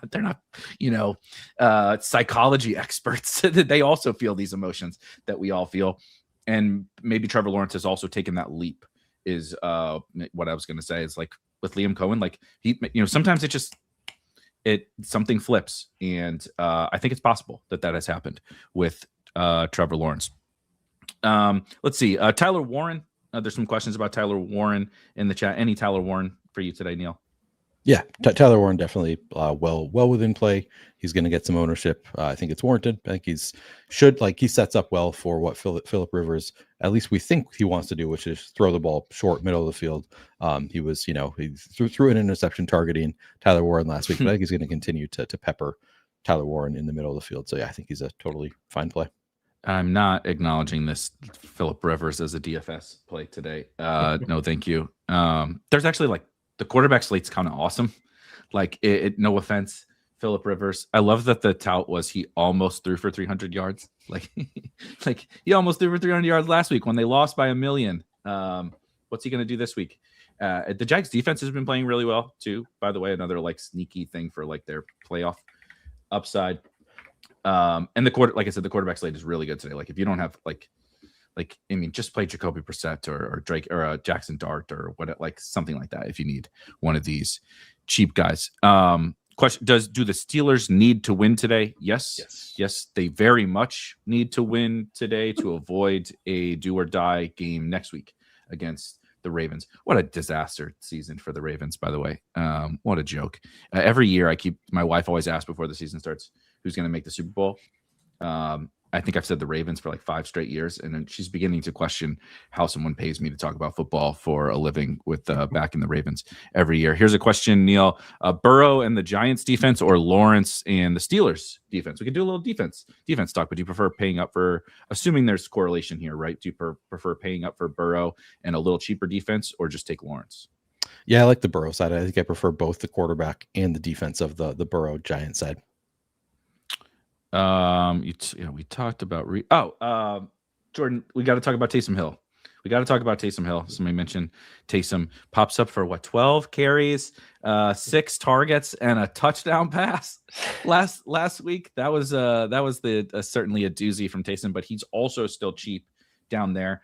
I'm pretty fascinated by this one, if I'm being honest. The reason why this happened, there were reports that it was the last home game for Taysom Hill, probably as a Saint, and they wanted to show him off, kind of like let him ride off into the sunset with this like totally typical Taysom Hill game, doing all 3 things. But like they don't have any bodies. Like part of it is like out of necessity, right? The receivers are all hurt. The tight ends. Foster Moreau is even hurt. The running backs are all. He was playing literally running back, like not just like Wildcat Taysom Hill. He's lining up as a single back. Like they're running him like he's Jonathan Taylor at running back. It was wild to see. Do you think some of that maintains? If so, he's a great play. If not, he's the biggest trap of all time. I just can't. I can't click his name. I will say, I think this is a game where they try to showcase Tyler Shuck. Like they abandoned running the ball. They do not care to run the ball now. Like they're like, oh, we don't have running backs. Cool. We are going to throw it. They won like 29-6 and they had like 45 pass attempts. Like they just are going. They're like, we have a young quarterback. And also the other side, I think there's a little bit of like not ego, but like, you want Shuck to outshine Cam Ward. Like you want, like in your, like it would just probably be like, yeah, like everybody mocked us for taking this guy. Well, what about this guy who's the number 1? And I will say Cam Ward has played really well over the last month for like expectations relevant different things with how bad that Titans roster is. But Shuck's been good. Like I also think this, secondary of Tennessee is atrocious. I weirdly don't mind like the Tyler Shuck, Chris Olave, and just, hey, you could take Taysom Hill or Juwan Johnson in that scenario too. Like I wouldn't care for either because Taysom could steal that goal line rushing touchdown, but so could Tyler Shuck. Dude's been running lately, and it's actually looked like athletic. I was very surprised to see his legs be as good as it is, but I remember that at Texas Tech with his 9 years in college that he had, being able to be a little bit of a runner there. So Shuck stacks are interesting against the Titans defense that I've been attacking as of late. I need to go back and look those up now because it's the Tyler Shuck college experience while being very Van Wilder-esque. It was crazy because he was like an insane runner. So was Bo Nix, by the way. Like ran like absolute crazy when he was younger. My goodness, yeah, going back through all his career. He just had so many injuries. Like the injuries just killed the like the season-long numbers don't look good, but then you're like, oh wait, he only played 5 games, or oh wait, we forget that sack numbers take away from college. Because, by the way, didn't ship a GPP this against with Alabama, Oklahoma because Ty Simpson took an 11-yard sack and I lost by 0.8. And it was one of the last plays of the game, so that was heartbreaking. But a user did, so shout out to the user that sent me a screenshot of them winning ahead of me.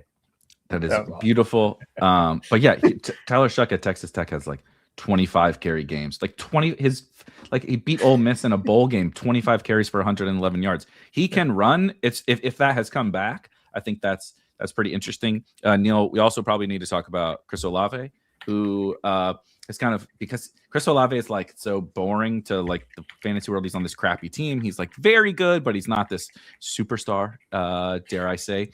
But kind of broke the slate last week, right? 40 DraftKings points. And he's also benefiting from the fact that there's no one else left on the Saints and they're throwing the crap out of the ball. It's a great Titans matchup. Where does Olave rank? What are you doing with Taysom? All that about this game. Yeah, Olave, I think, is a strong play. Titans have been the biggest pass funnel in the NFL. So, yeah, I think Shuck, I love that call. I think Shuck is a strong play. I think Olave is a strong play. You can play Juwan Johnson in the stack if you want to. I will not be playing Taysom Hill.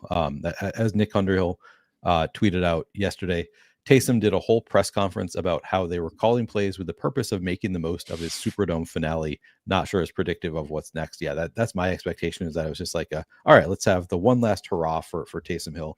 Let him have all this work. I could be wrong, but I think there's enough people that are going to be playing Taysom Hill, chasing it, that I'm not super into it. I think it's fine because I guess you could make the argument. I mean, no, they have one more game, so this isn't even the season, the finale for Taysom Hill. But maybe it could be. I guess that it's just they need a running back. They don't trust Otter Kestame and Evan Hull. I don't think I'm going to have much Taysom Hill. I think that there are enough other tight ends on the slate that I prefer that I might not even get to any Taysom Hill. Makes sense to me. Neil JB asks, do you like Tyjae Spears as a bring back, or really anything, I guess, on the Titan side? Tyjae had a good game last week. He was on that 5-5-5 team that I'm not tilting it still or anything. Don't ask me if I'm tilting it, but popped up for a really big game. He's still splitting the work with Tony Pollard, but they kind of built the plane out of Pollard and Spears together. The pass game usage was nice. I don't know if you're into him or Pollard or neither or both, but interesting pieces on the Titan side nonetheless. I think both are fine. Like, neither is a priority for me. I prefer just getting to Michael Carter around the same price, but I can't really tell you that it's a bad play. I think both are like have the upside. Tyjae Spears is very, very much a like backup running back type play that I like to play, who actually has a standalone role and then obviously has contingent upside. And it's in Tennessee. I guess I prefer that it's not in New Orleans for the Tennessee running backs. I guess they're fine. I don't know that I'm going to get to any of either of them though. I'd be more likely to get to a little bit of Pollard than Tyjae, I think. Makes sense. Any interest in? I will at least shout out another tight end. A lot of tight ends today. Jordan, any interest in Chig? He kind of popped up again, also with like 8 targets last week or something. I find the Titans fascinating because I agree with everything you said with the Saints being like crazy pass heavy. They play really fast. They can score, which feels bizarre to say, but it is true. No Alvin Kamara, right? No Rashid Shaheed, Tyler Shuck, who I think thought was terrible. But Saints games are pretty fun, and the Titans have sort of ascended over the course of the last couple of weeks to be a lot better than we thought that they were. So just anything on the Titans?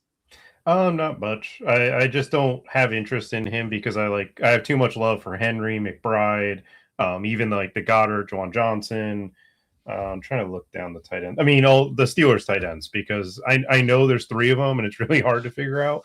But I do know, like, without DK Metcalf and Arthur Smith is going to play 3 tight ends. Like, he's gonna go out there with 1 receiver this week and just try to run the ball. But also, like, I've watched Aaron Rodgers snap the ball and just throw it to Darnell Washington just to throw it to him so much this year, just because, like, you're a big dude. Just nobody likes tackling you. Like, we're just going to give you the ball right here and you just run forward, buddy. I think Rodgers just like us enjoys watching Darnell Washington just truly like Derrick Henry did last night, where that poor corner's coming up to tackle him, and it's so disrespectful, by the way. Like, you could run him over, you could stiff arm him, but to like load up and like make everybody know like I'm about to make this guy my you know what is like to another man, like grown man, like top 1% athlete on the planet, and you just had to go out of your way to embarrass that dude. But that's the Darnell Washington experience. Neil, we do seriously need to talk about the Steelers though, because I think it's a pretty good spot. There is DK Metcalf out.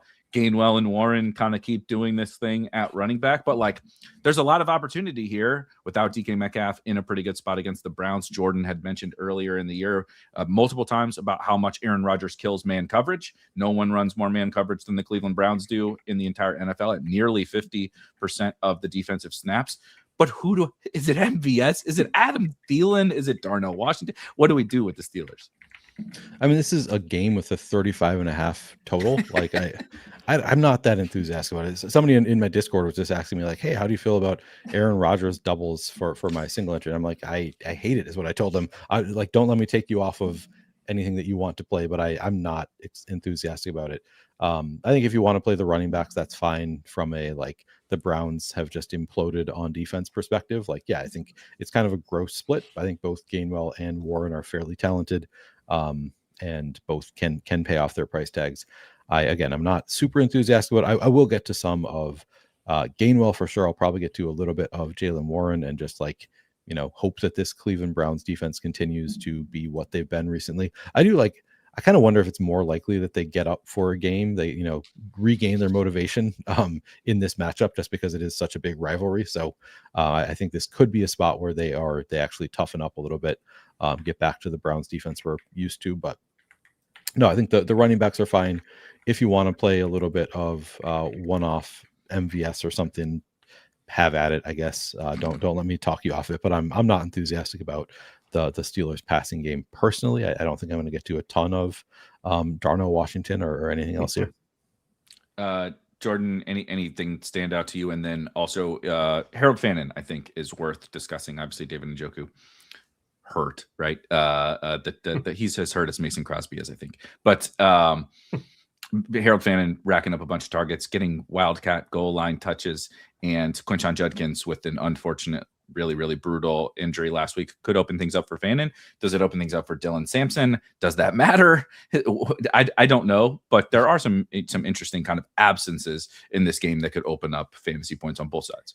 Yeah, funny enough, the Steelers are 1-5-1 in Cleveland for over the last 7 years. So that's a random one. I do think they end up losing this game somehow. Like, it's just one of those things that the Steelers just find ways to lose. And also, I think the NFL is cheering for that, because a do or die situation with the Steelers Ravens would be awesome for their TV ratings, with possibly the Panthers and the Bucks also playing for that 4 seed in divisional spot here.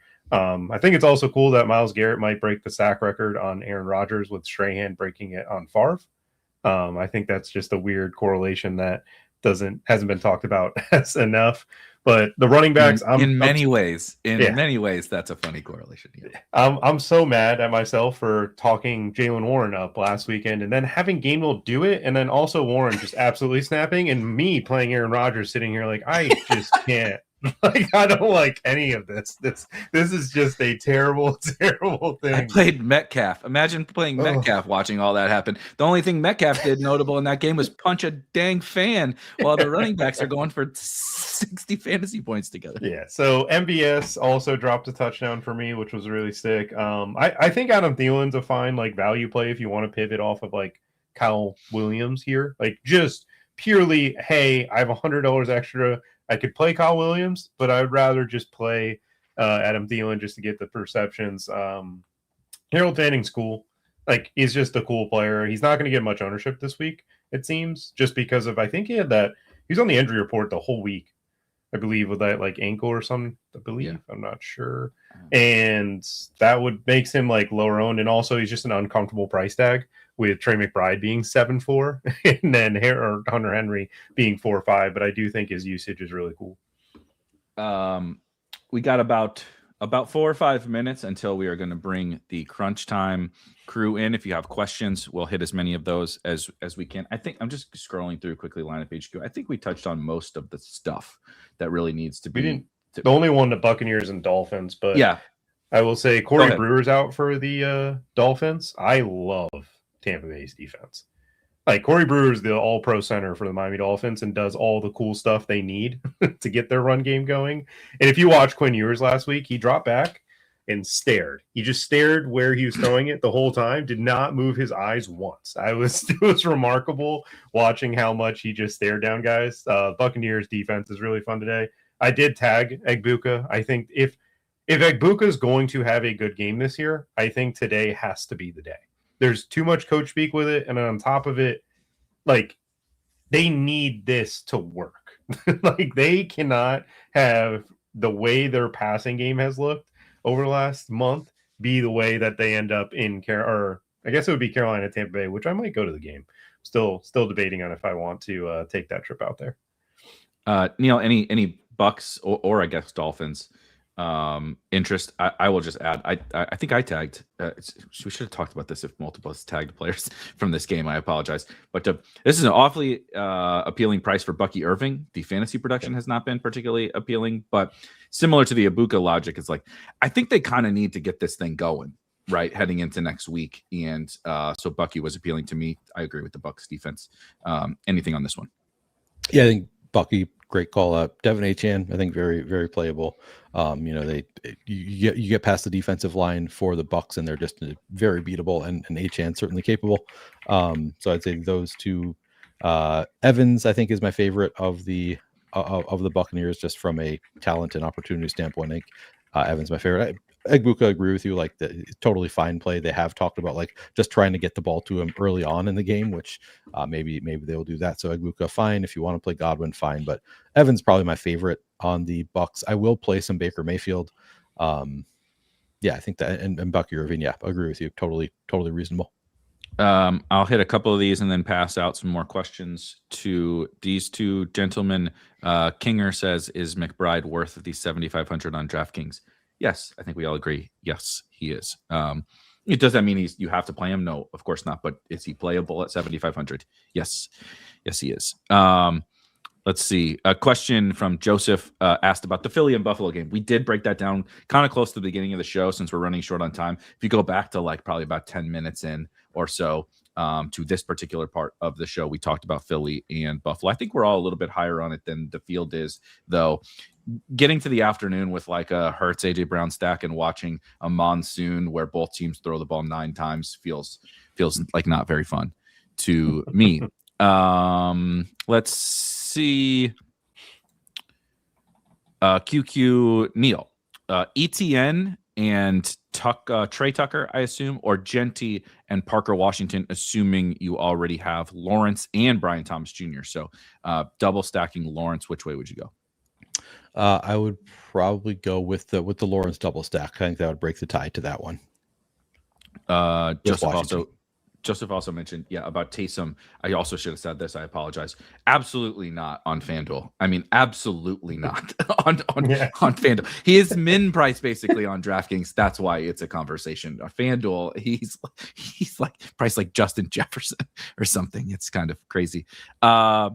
Jordan, Kenny Gainwell or Michael Carter on DraftKings? I'd go Carter. I think the pass catching work that's tough. I'm just like thinking it through right now, and you think like Gainwell will get more pass catching work with no receivers. The Browns are probably going to have no threat to the receivers, so they might key in on the running back passing game. Slight lean to Carter because of the game, like just environment being a lot better. Neil, Saquon or Chase Brown? Saquon. And last one, this also includes Michael Carter from Nick, and it's fitting because Rico Dowdle is involved. So Jordan, Rico Dowdle, Michael Carter, or Tyrone Tracy? Michael Carter. Man, the Tyrone Tracy is like, I bet his overs on rushing, like it feels like appealing, and I can't click. He's like Jacoby Myers of running backs. I just can't get myself to click it. But we got to get out of here. But first, we're going to give you guys our flag plants. What's going to win tournaments today, right? What's Neil going to win the Millie Maker with? Because we're not going to win our best ball tournaments. We didn't have Derrick Henry and the like. But Neil, what's your favorite play today? What's the flag plant? I like going full game stacks of Bengals Cardinals. I actually prefer playing the Joe Burrow side, paying up for Joe Burrow because it's more difficult to do. Fewer people, I think, are going to do full game stacks with Joe Burrow. So to me, it's you start with Joe Burrow, Higgins, Chase, Trey McBride. I like throwing Michael Carter and start with that, and then go from there. Jordan, what you got? I really like Breece Hall today. Very, very weird to get to Breece Hall, but I think Breece Hall is what puts those Drake May stacks in there, and I think the people that make correlation a big part of their sims and different things, I think that we'll get to some Breece Hall, Drake May stack, like Drake May game environment stacks, and that's what carries people to the top. I love that. I will add that how do you get the expensive stuff that Neil is mentioning? How do you stack up Drake May? Kyle Williams, man. We're playing Kyle Williams. Every rookie under the sun keeps scoring touchdowns and like Jaden Higgins and Jalen Noel yesterday, right? Oronde Gadsden is scoring touchdowns. It's a rookie season. Kyle Williams, of course, benefiting from no Matt Collins and no Kayshon Boutte, just 3,300 on DraftKings. But we're a couple minutes over. Again, remember, if you have questions, Crunch Time is coming in here in just a second, and they will lead you all the way up to lock and answer any questions that we did not. So keep those coming. But let's go ahead and bring on Crunch Time, and we'll get out of here.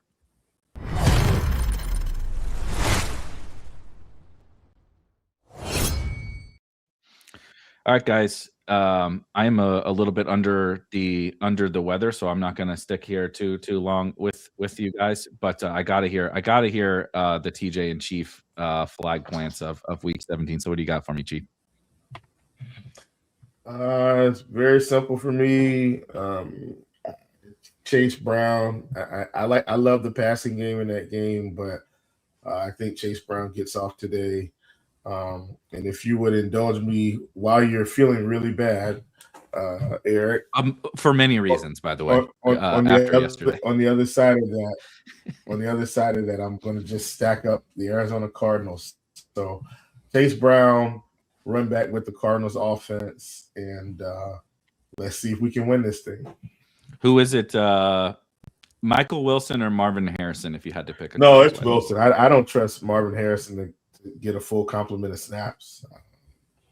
I just want to say, I know it's someone else from different. I'm not trying to promote a different company or whatever, but Adam Levitan, right, famous in the streets. Everyone should go look at his post on Twitter about he coined Marvin Harrison as Mazda Marv, right? And someone who owns a Mazda got very upset that he, which tells you about Marvin Harrison, that someone got offended you were comparing Marvin Harrison to the make of your car. But TJ, what do you got for us? I will also ask that Erik, is 40% Kyle Williams enough, or do I need more? Well, I'm playing 100, so I'll just leave it at that. Every other time I've done this, it has gone very poorly. So you should probably play Efton Chisholm. I'm playing a little Efton Chisholm. Efton Chisholm. It's mostly Kyle Williams, but I actually am playing a little bit of Efton Chisholm, a little bit of Demario Douglas, and so messing around with some of the other cheapies there as well. I'll go just because a lot of my flag pants are guys that are going to be fairly chalky, and so I don't want to go there. But Chris Olave will be the one that I'm going to roll with. I got about 40% of him as well. I love the Tyler Shuck stacks today, doubling it with Jawan Johnson and Chris Olave. So that is going to be my flag plant today. I love it. Good luck to everyone in your fantasy championships if you made a best ball finals. And, of course, in your DFS teams, the three of us will see you guys in week 8. Get ready, okay? I'm going to rest up for a few days because we got to be ready for – if you think the season has been crazy, wait for week 18 next week. It's going to be absolutely insane, and we'll see you guys next Sunday. Cheers. I got to say, I'm not playing any Breece Hall in my DFS lineups today, but I hope Vanek is right because I got him on my best ball final team. And while first place is off the table, with no Derrick Henry, any spots you can climb in those standings when it's big money like that is pretty exciting. So fingers crossed Breece Hall can have a good day. But it's time for RotoGrinders NFL Crunch Time. I'm your host today, TJ Zwarych. Joining me to break down today's NFL slates, I got my guy Will Priester, the Chief. How you doing, Will? Good, man. Another day. Time to talk a little bit NFL. Very excited about this slate. Should be a fun one. And hopefully we steer the people in the right direction, which I believe we will, TJ. So definitely glad to come on board and talk some DFS with you. Let's start diving right into our favorite stacks right off the bat. We kind of gave some of our favorite plays already, but I think it's best to get just straight into the slate. No time to mess around today. So let's start off with favorite stacks, and then we can kind of carry that right into our top quarterbacks today. But who are some of the teams that you are really looking to target on today's slate? Yeah, well, look, I'm in the thick of this thing with everybody else. It's definitely going to be the Cardinals and the Bengals game. I also really like, because I think I talked about this on the Blitz show as well. I also really like Giants Raiders, and then just from a comp standpoint, look, man, bottom line is there's another game out here that nobody wants to play, and Jacksonville, Indianapolis seems like a game where we could plant some flags. And I think I also mentioned being able to get just an onslaught of the Patriots. So those are a couple of things that I really like today. A lot of those same spots for me today, I think. I mean, what could possibly go wrong, right? Bengals, Cardinals, Raiders, Giants. 4 teams with nothing to play for. 2 of them with managements that actively want to lose this game. I guess they all do for draft position, but the Raiders and Giants are really duking it out for that number 1 pick. What could go wrong? But those are the 4 teams I'm probably the highest on today as well. I am getting to a lot of Geno Smith at the QB position. I'm getting to a lot of Joe Burrow. I'm getting to a lot of Drake May, a lot of Jacoby Brissett. And then Tyler Shuck is the other guy that's getting added into that group for me that I'm getting a lot of today. Lawrence, May, Burrow, I think are kind of the big 3 today, and feels weird. Like, Josh Allen's above them, Jalen Hurts is above them, but those are the really guys that are in the best spots, and it rings true for both sites. May, Lawrence, Burrow have the 3 highest optimal rates on both FanDuel and DraftKings. Let's start there at the quarterback position. How would you rank those three guys today? Who are your favorites? I think Burrow, May. I'm just going to rank them all in terms of at the higher guys. Burrow, May, Lawrence. But my personal rankings are Brissett, Burrow, May, Lawrence, if that makes any sense. Yeah, absolutely. Yeah. I think from a cash perspective on both on FanDuel, I probably go May. On DraftKings, I think my first choice would be Burrow, but if you need the $400 and that $400 gets you something else in your lineup that you really like better, there's no issue just sticking with Trevor Lawrence for in that spot today. I am going a lot of cheap routes with guys like Geno, guys like Shuck as well. But before we get to them, why do you like Jacoby Brissett so much today as a QB to stack up? Well, I think it's just the fact that he is pretty cheap. It's my favorite game of the day. He has some really good stacking partners with Wilson and Trey McBride. And I just think we've seen this team put up numbers. And if the Bengals really push the issue here, then I think the Cardinals are going to continue to push the issue. I know they're traveling across the country a little bit. I know this is a slightly earlier game for them. I get it. But interesting fact, I think Jacoby Brissett, since he's been a starter, TJ, has pretty much put together fantasy point performances of 20 points or more outside of the Atlanta game. Like, he's been one of the best fantasy quarterbacks this season in terms of consistency. So I'm very excited about being able to get him in a game where he may have to go toe-to-toe and blow for blow with Joe Burrow on the other side. So that's really what's getting me pretty excited about it. I think this is a good spot for this offense to try and put up some points. Agreed there. Another guy that I want to throw out in that same range is Tyler Shuck. I'm getting to a lot of both of them today. A little bit more Shuck than I am Brissett, but I do really like both of those guys a ton. What's getting me to Shuck is they basically just have no running game left. All their running backs are hurt. They don't care about giving the ball to Audric Estime or Evan Hull. Those aren't guys that they're looking to the future and going, wow, they're a big part of our future. We want to see them. No, they got Kamara, as long as he wants to be there, and then they have Devin Neal and Kendre Miller as their young guys that they're interested in. So I'm not really interested at all in their running game, and especially when you look at the Titans as a defense, they've been really, really good against the run. They've been putrid against the pass. They're one of the biggest pass funnels in the league, and one of the reasons for that is they got those big defensive tackles in the middle. They are hard to run against. And I just don't really think the Saints are going to run very much. And so Tyler Shuck is is somebody I'm very high on today. And then I have one dart team.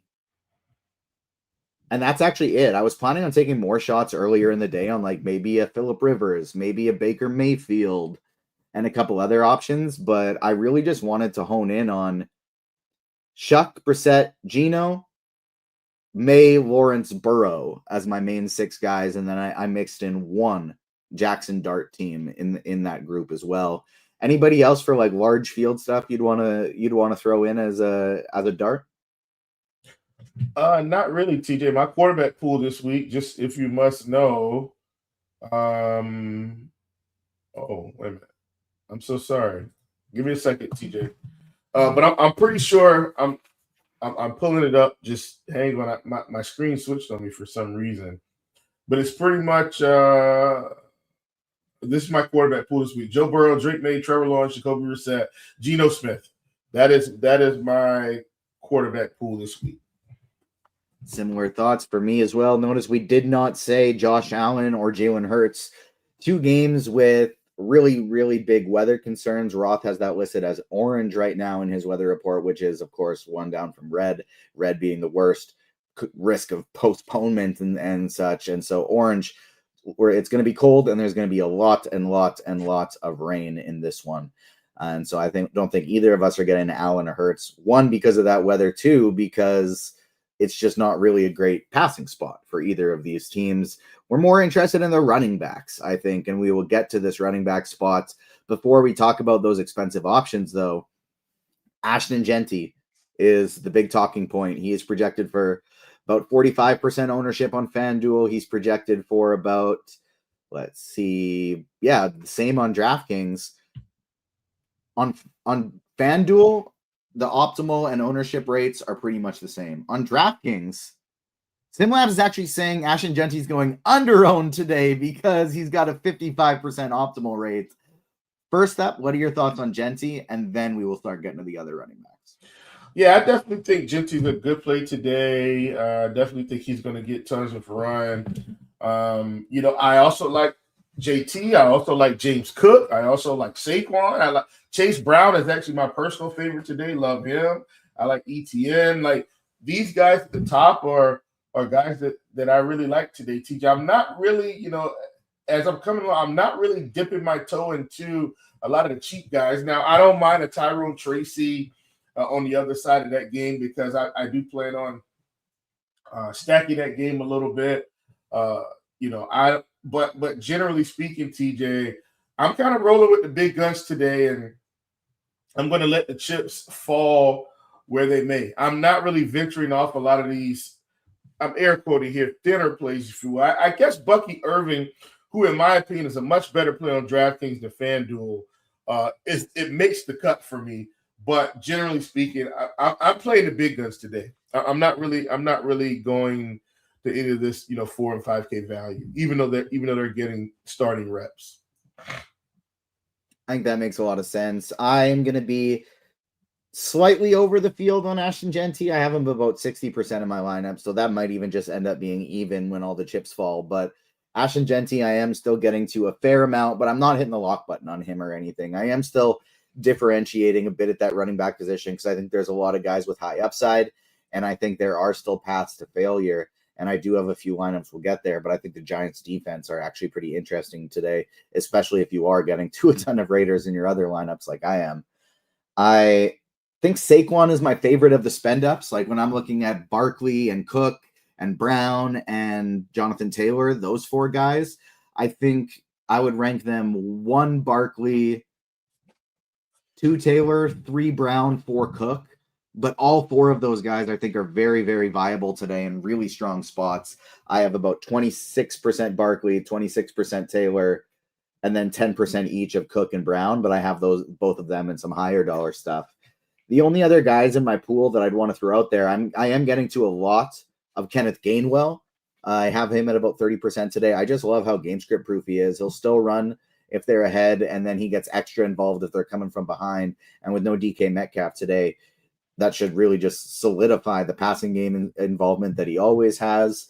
I am getting to a lot of Travis Etienne. I'm getting to a ton of today. Love this spot for him against the Colts. A lot of people are playing Lawrence. A lot of people are playing Etienne too, but he is one of my favorite guys, especially if I can't quite get up to a Chase Brown or a Saquon Barkley. I have no problem just clicking in Travis Etienne in that spot. I don't feel like I have to adjust anything. And then I have one lineup with Bucky Irving, but that's about it. I have a couple with Tyrone Tracy. I have some where I paired him with the Giants defense, some where I paired him with Geno Smith stacks, and then Dylan Sampson is a guy that I have in one lineup.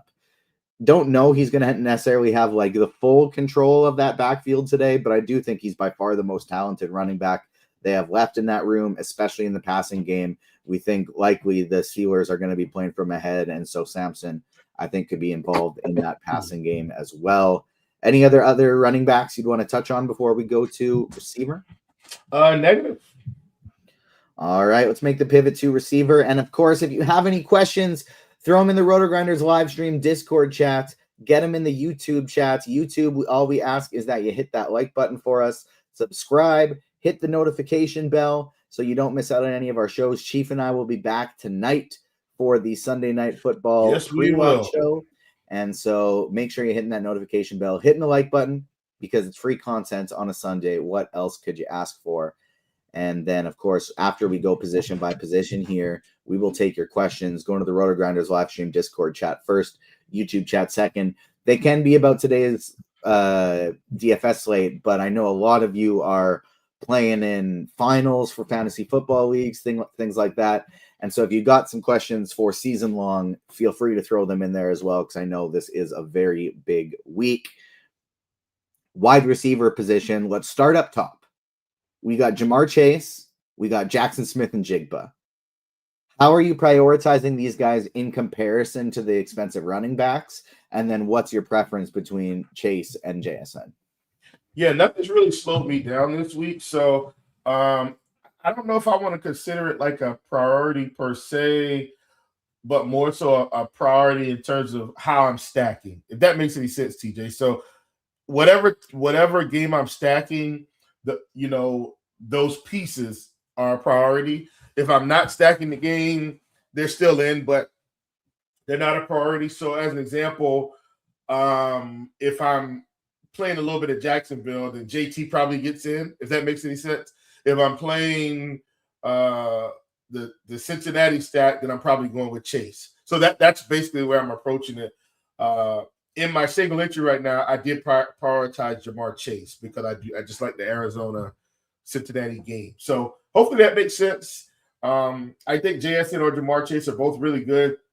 Only a fraction of a difference in projections, but both should get tons of work here.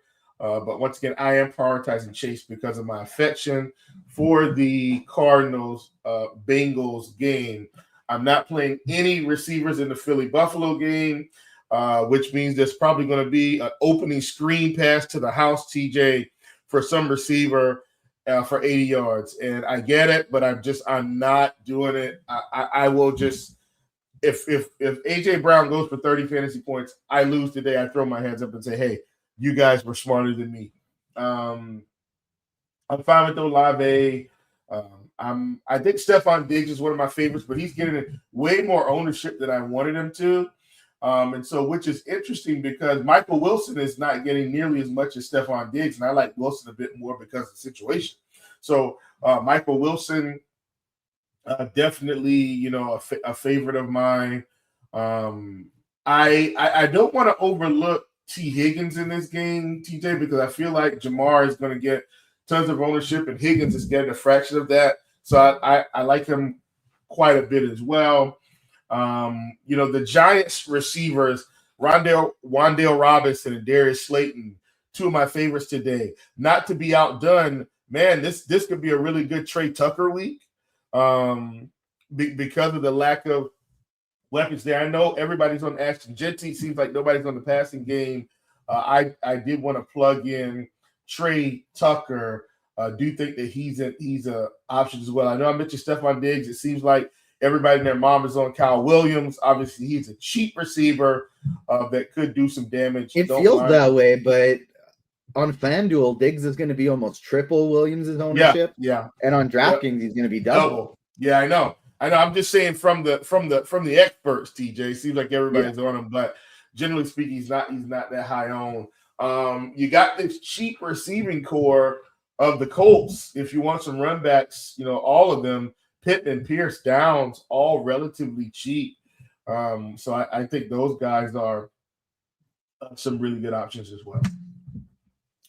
100%. And I do think from like a cash perspective, Jamar Chase is the priority over JSN this week. For tournaments, I do love JSN though as well. Chase is my highest owned player on the slate. JSN is tied for second with Jeanty, Michael Mayer, and himself, JSN. So getting to a ton of both of those expensive guys.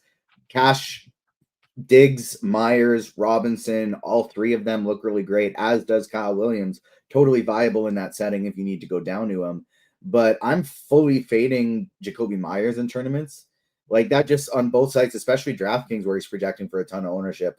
I would just way rather go elsewhere. Like we've seen and talked about it throughout the year. Jacoby Myers very rarely has an upside game. Floor is great.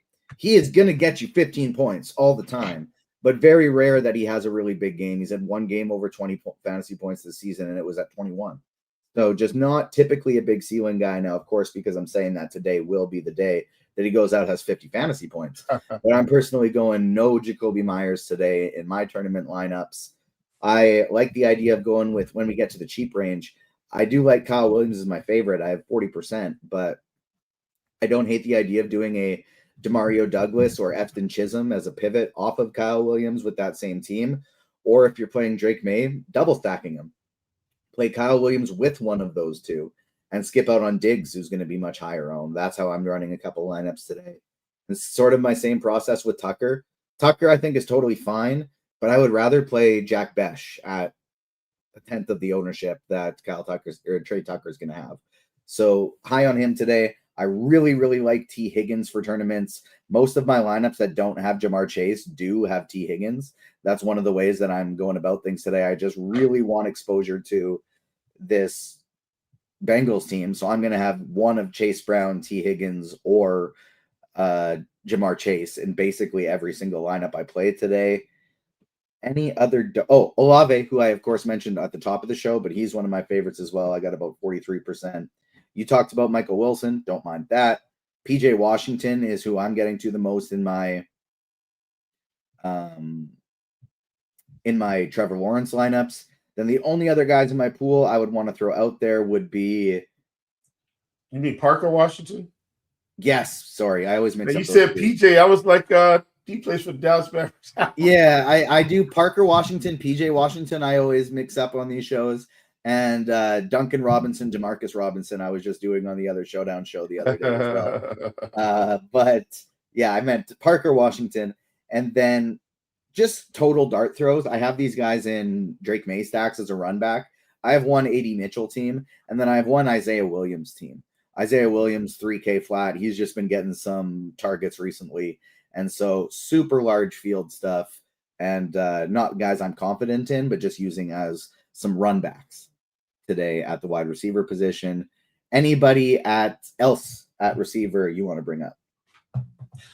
I don't think anyone specifically. Because once again, I know when I kind of talked about them, I talked about these clusters of guys. And so the Colts, I kind of view them as a cluster, TJ, where I'm not necessarily siding with one or the other. I just think you get a little exposure to each one because any of them, I think, could have a nice game.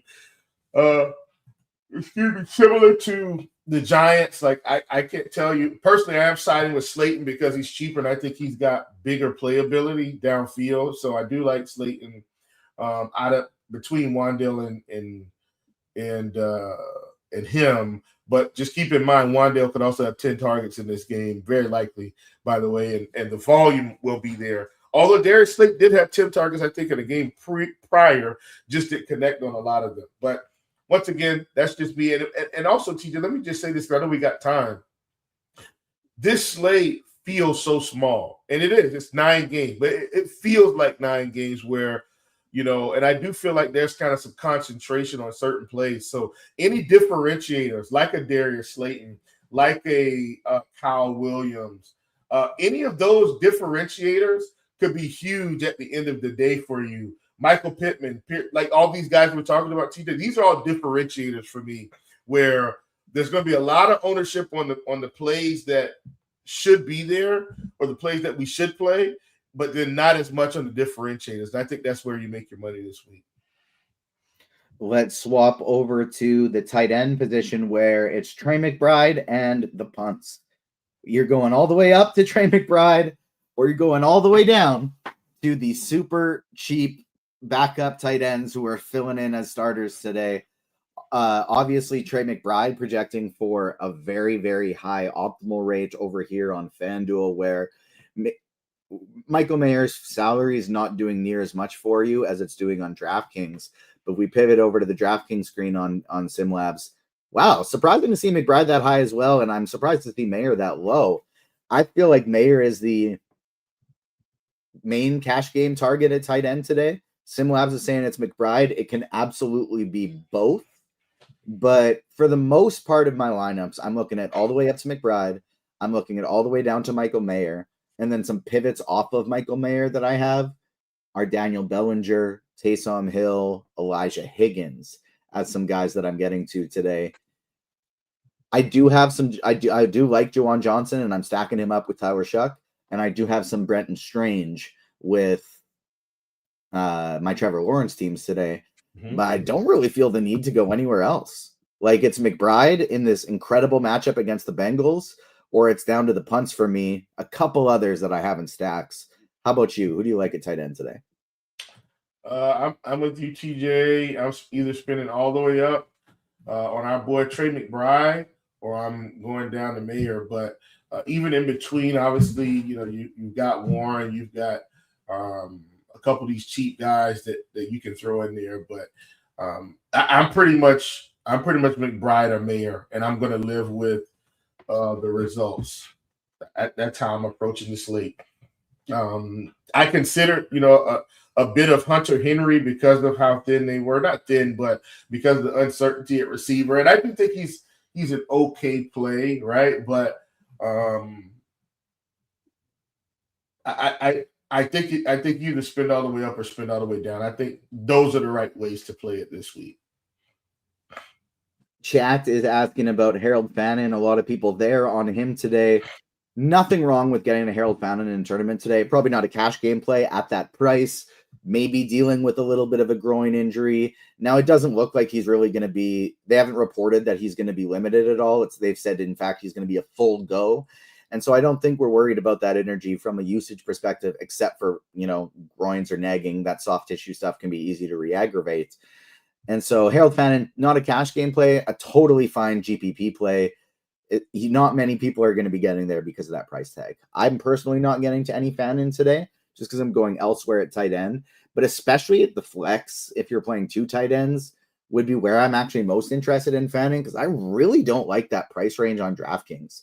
Like, you look at the 5K range, if you can get up to Dylan Sampson, Kenneth Gainwell, Tyrone Tracy, I think that's okay.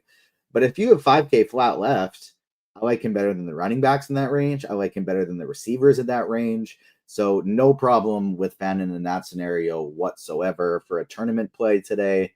Let's go over to defense. Then we will start taking some questions. Go to the Discord first, go to the YouTube chat second.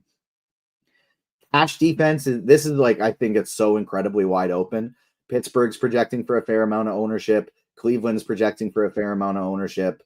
If you want to get up to New England, great. I think for GPPs, I don't mind the Giants today. I don't mind Tampa Bay.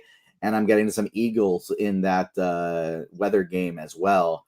Who do you like in defense today? TJ, I kind of don't care. That's how I feel too. It's not. Usually I have some stands, but like, on this kid, I really don't. I don't care. Honestly, I built my whole lineup and I just plugged in whatever defense I felt like at the end this week.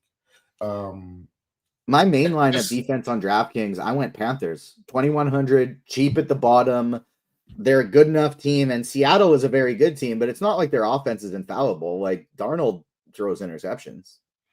Yeah, TJ, listen, I legitimately just did not care about defense this week. And my main team as well, TJ, which I know my main team, I do have the Steelers on DraftKings for what it's worth, but that was just because they fit. Once again, I didn't try to play anyone. I just plugged in my lineup, and then whoever was available or I felt like was reasonable in the end, that's what I ended up with. So on DraftKings, I ended up with the high on Steelers by default. On FanDuel, I actually think I have Buffalo as my defense because they just fit. You give them, like, I didn't try to do one thing or the other. I played my lineup and then made a decision after that.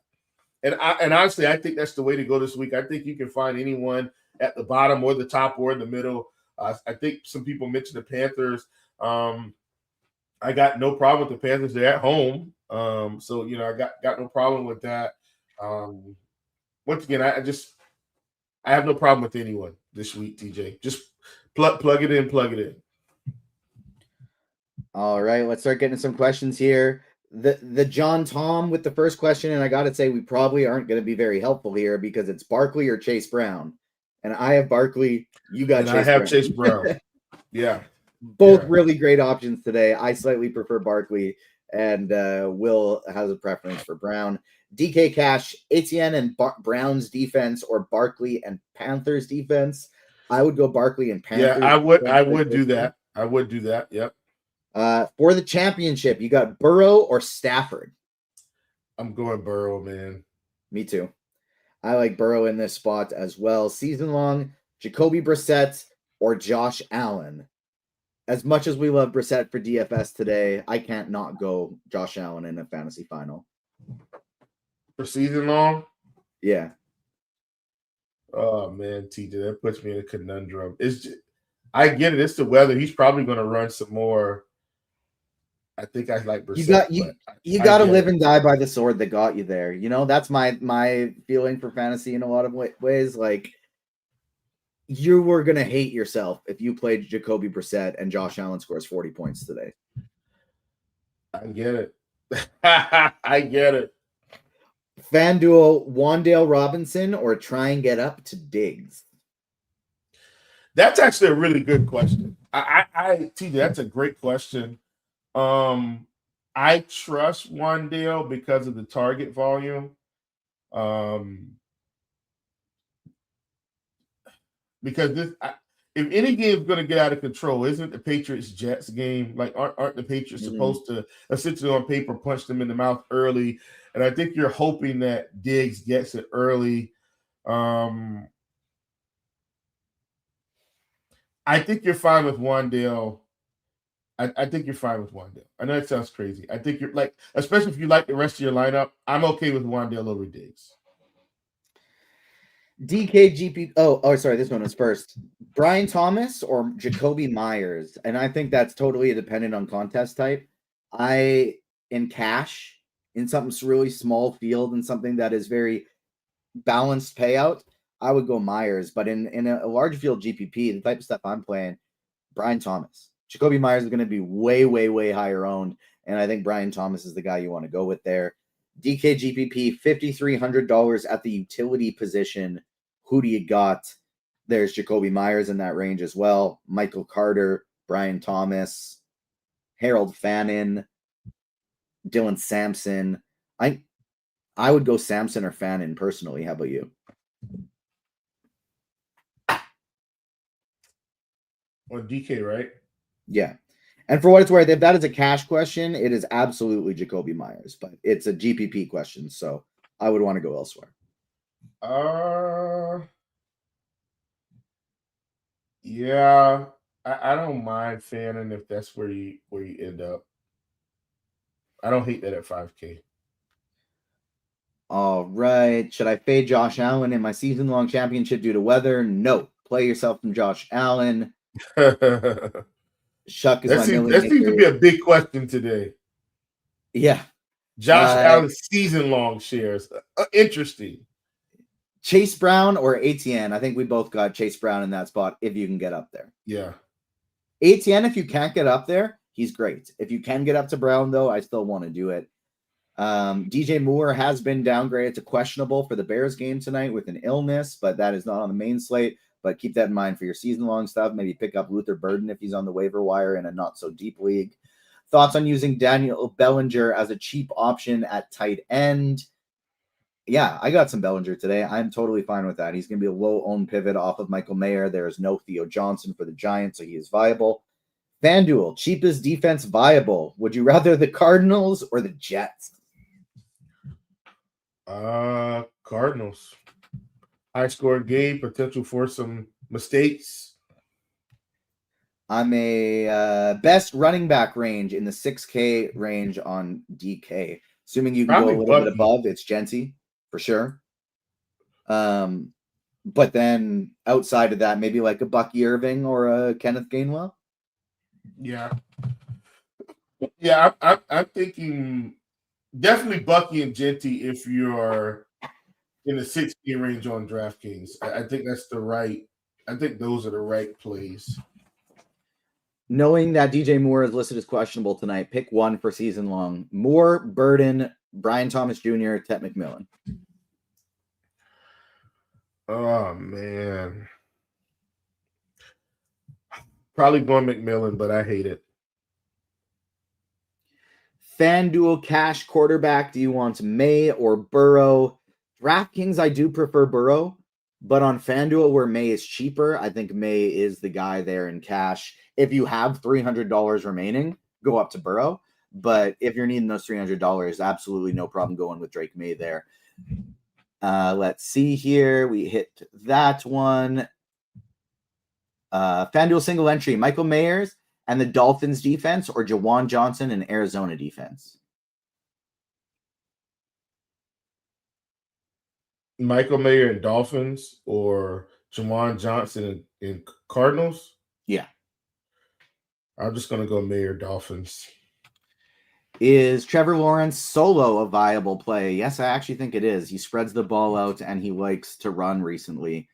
Chaser ATN, that is Chase Brown. Wandale, try to get up to Diggs. Okay, we hit that one already. Is Kyle Williams dead now? Absolutely not. Kyle Williams is cash viable, tournament viable, looking like a really good play today. Drake May and Bellinger or Shuck and Jawan Johnson? Drake I like May, Shuck and Jawan. Bellinger. Says he already has Olave. I like making that little double stack. Oh, okay. All right. I get it. If you got Olave, totally get it. Totally get it. How about the Browns defense for cash? Yes, Browns defense very much cash viable today. Tight end Johnson or Henry on FanDuel when he already has May as his QB? Henry. Yeah, that's how I feel too. Like Johnson better, but if you got May, I would go Henry. ATN, Kyle Williams, and Steelers. This is 3v3. ATN, Kyle Williams, Steelers defense. Gainwell, Diggs, Panthers defense. DK cash. First one. I think I'll go first one there as well. FanDuel cash, Jawan Johnson and Panthers defense or Michael Mayer and Browns defense? Michael Mayer, Browns. Agreed. Season-long final, Fannin or Loveland? I would go with Fannin. DK cash, Steelers and Tucker or Downs and Browns? Ooh. I'm sure they mean Trey Tucker from Oh man, that's actually a tough one. I think I'm going to side with Tucker because I like that game better. I'm going to side with the Tucker side of that. I like Steelers Tucker there, I think, as well. FanDuel Cash, Burrow or May. It is May unless you just have the 300 remainings, then go up to Burrow. And then May or Lawrence in a fantasy championship game. I would go May in that one. Yeah. Yep. Yahoo Cash, Trey Tucker, McBride, and Chase. Oh, and Brown's defense. Or Devonta Smith, Henry, and Tampa Bay defense. The first one. I'm not playing Devonta Smith today in that game. Efton Chisholm or Marquez Valdez-Scantling. Efton Chisholm. We'll go lightning round here because we're running out of time. Last pick for flex, Chase Brown or Trey McBride? Oh, boy. I like Chase better than McBride today. Give me Chase.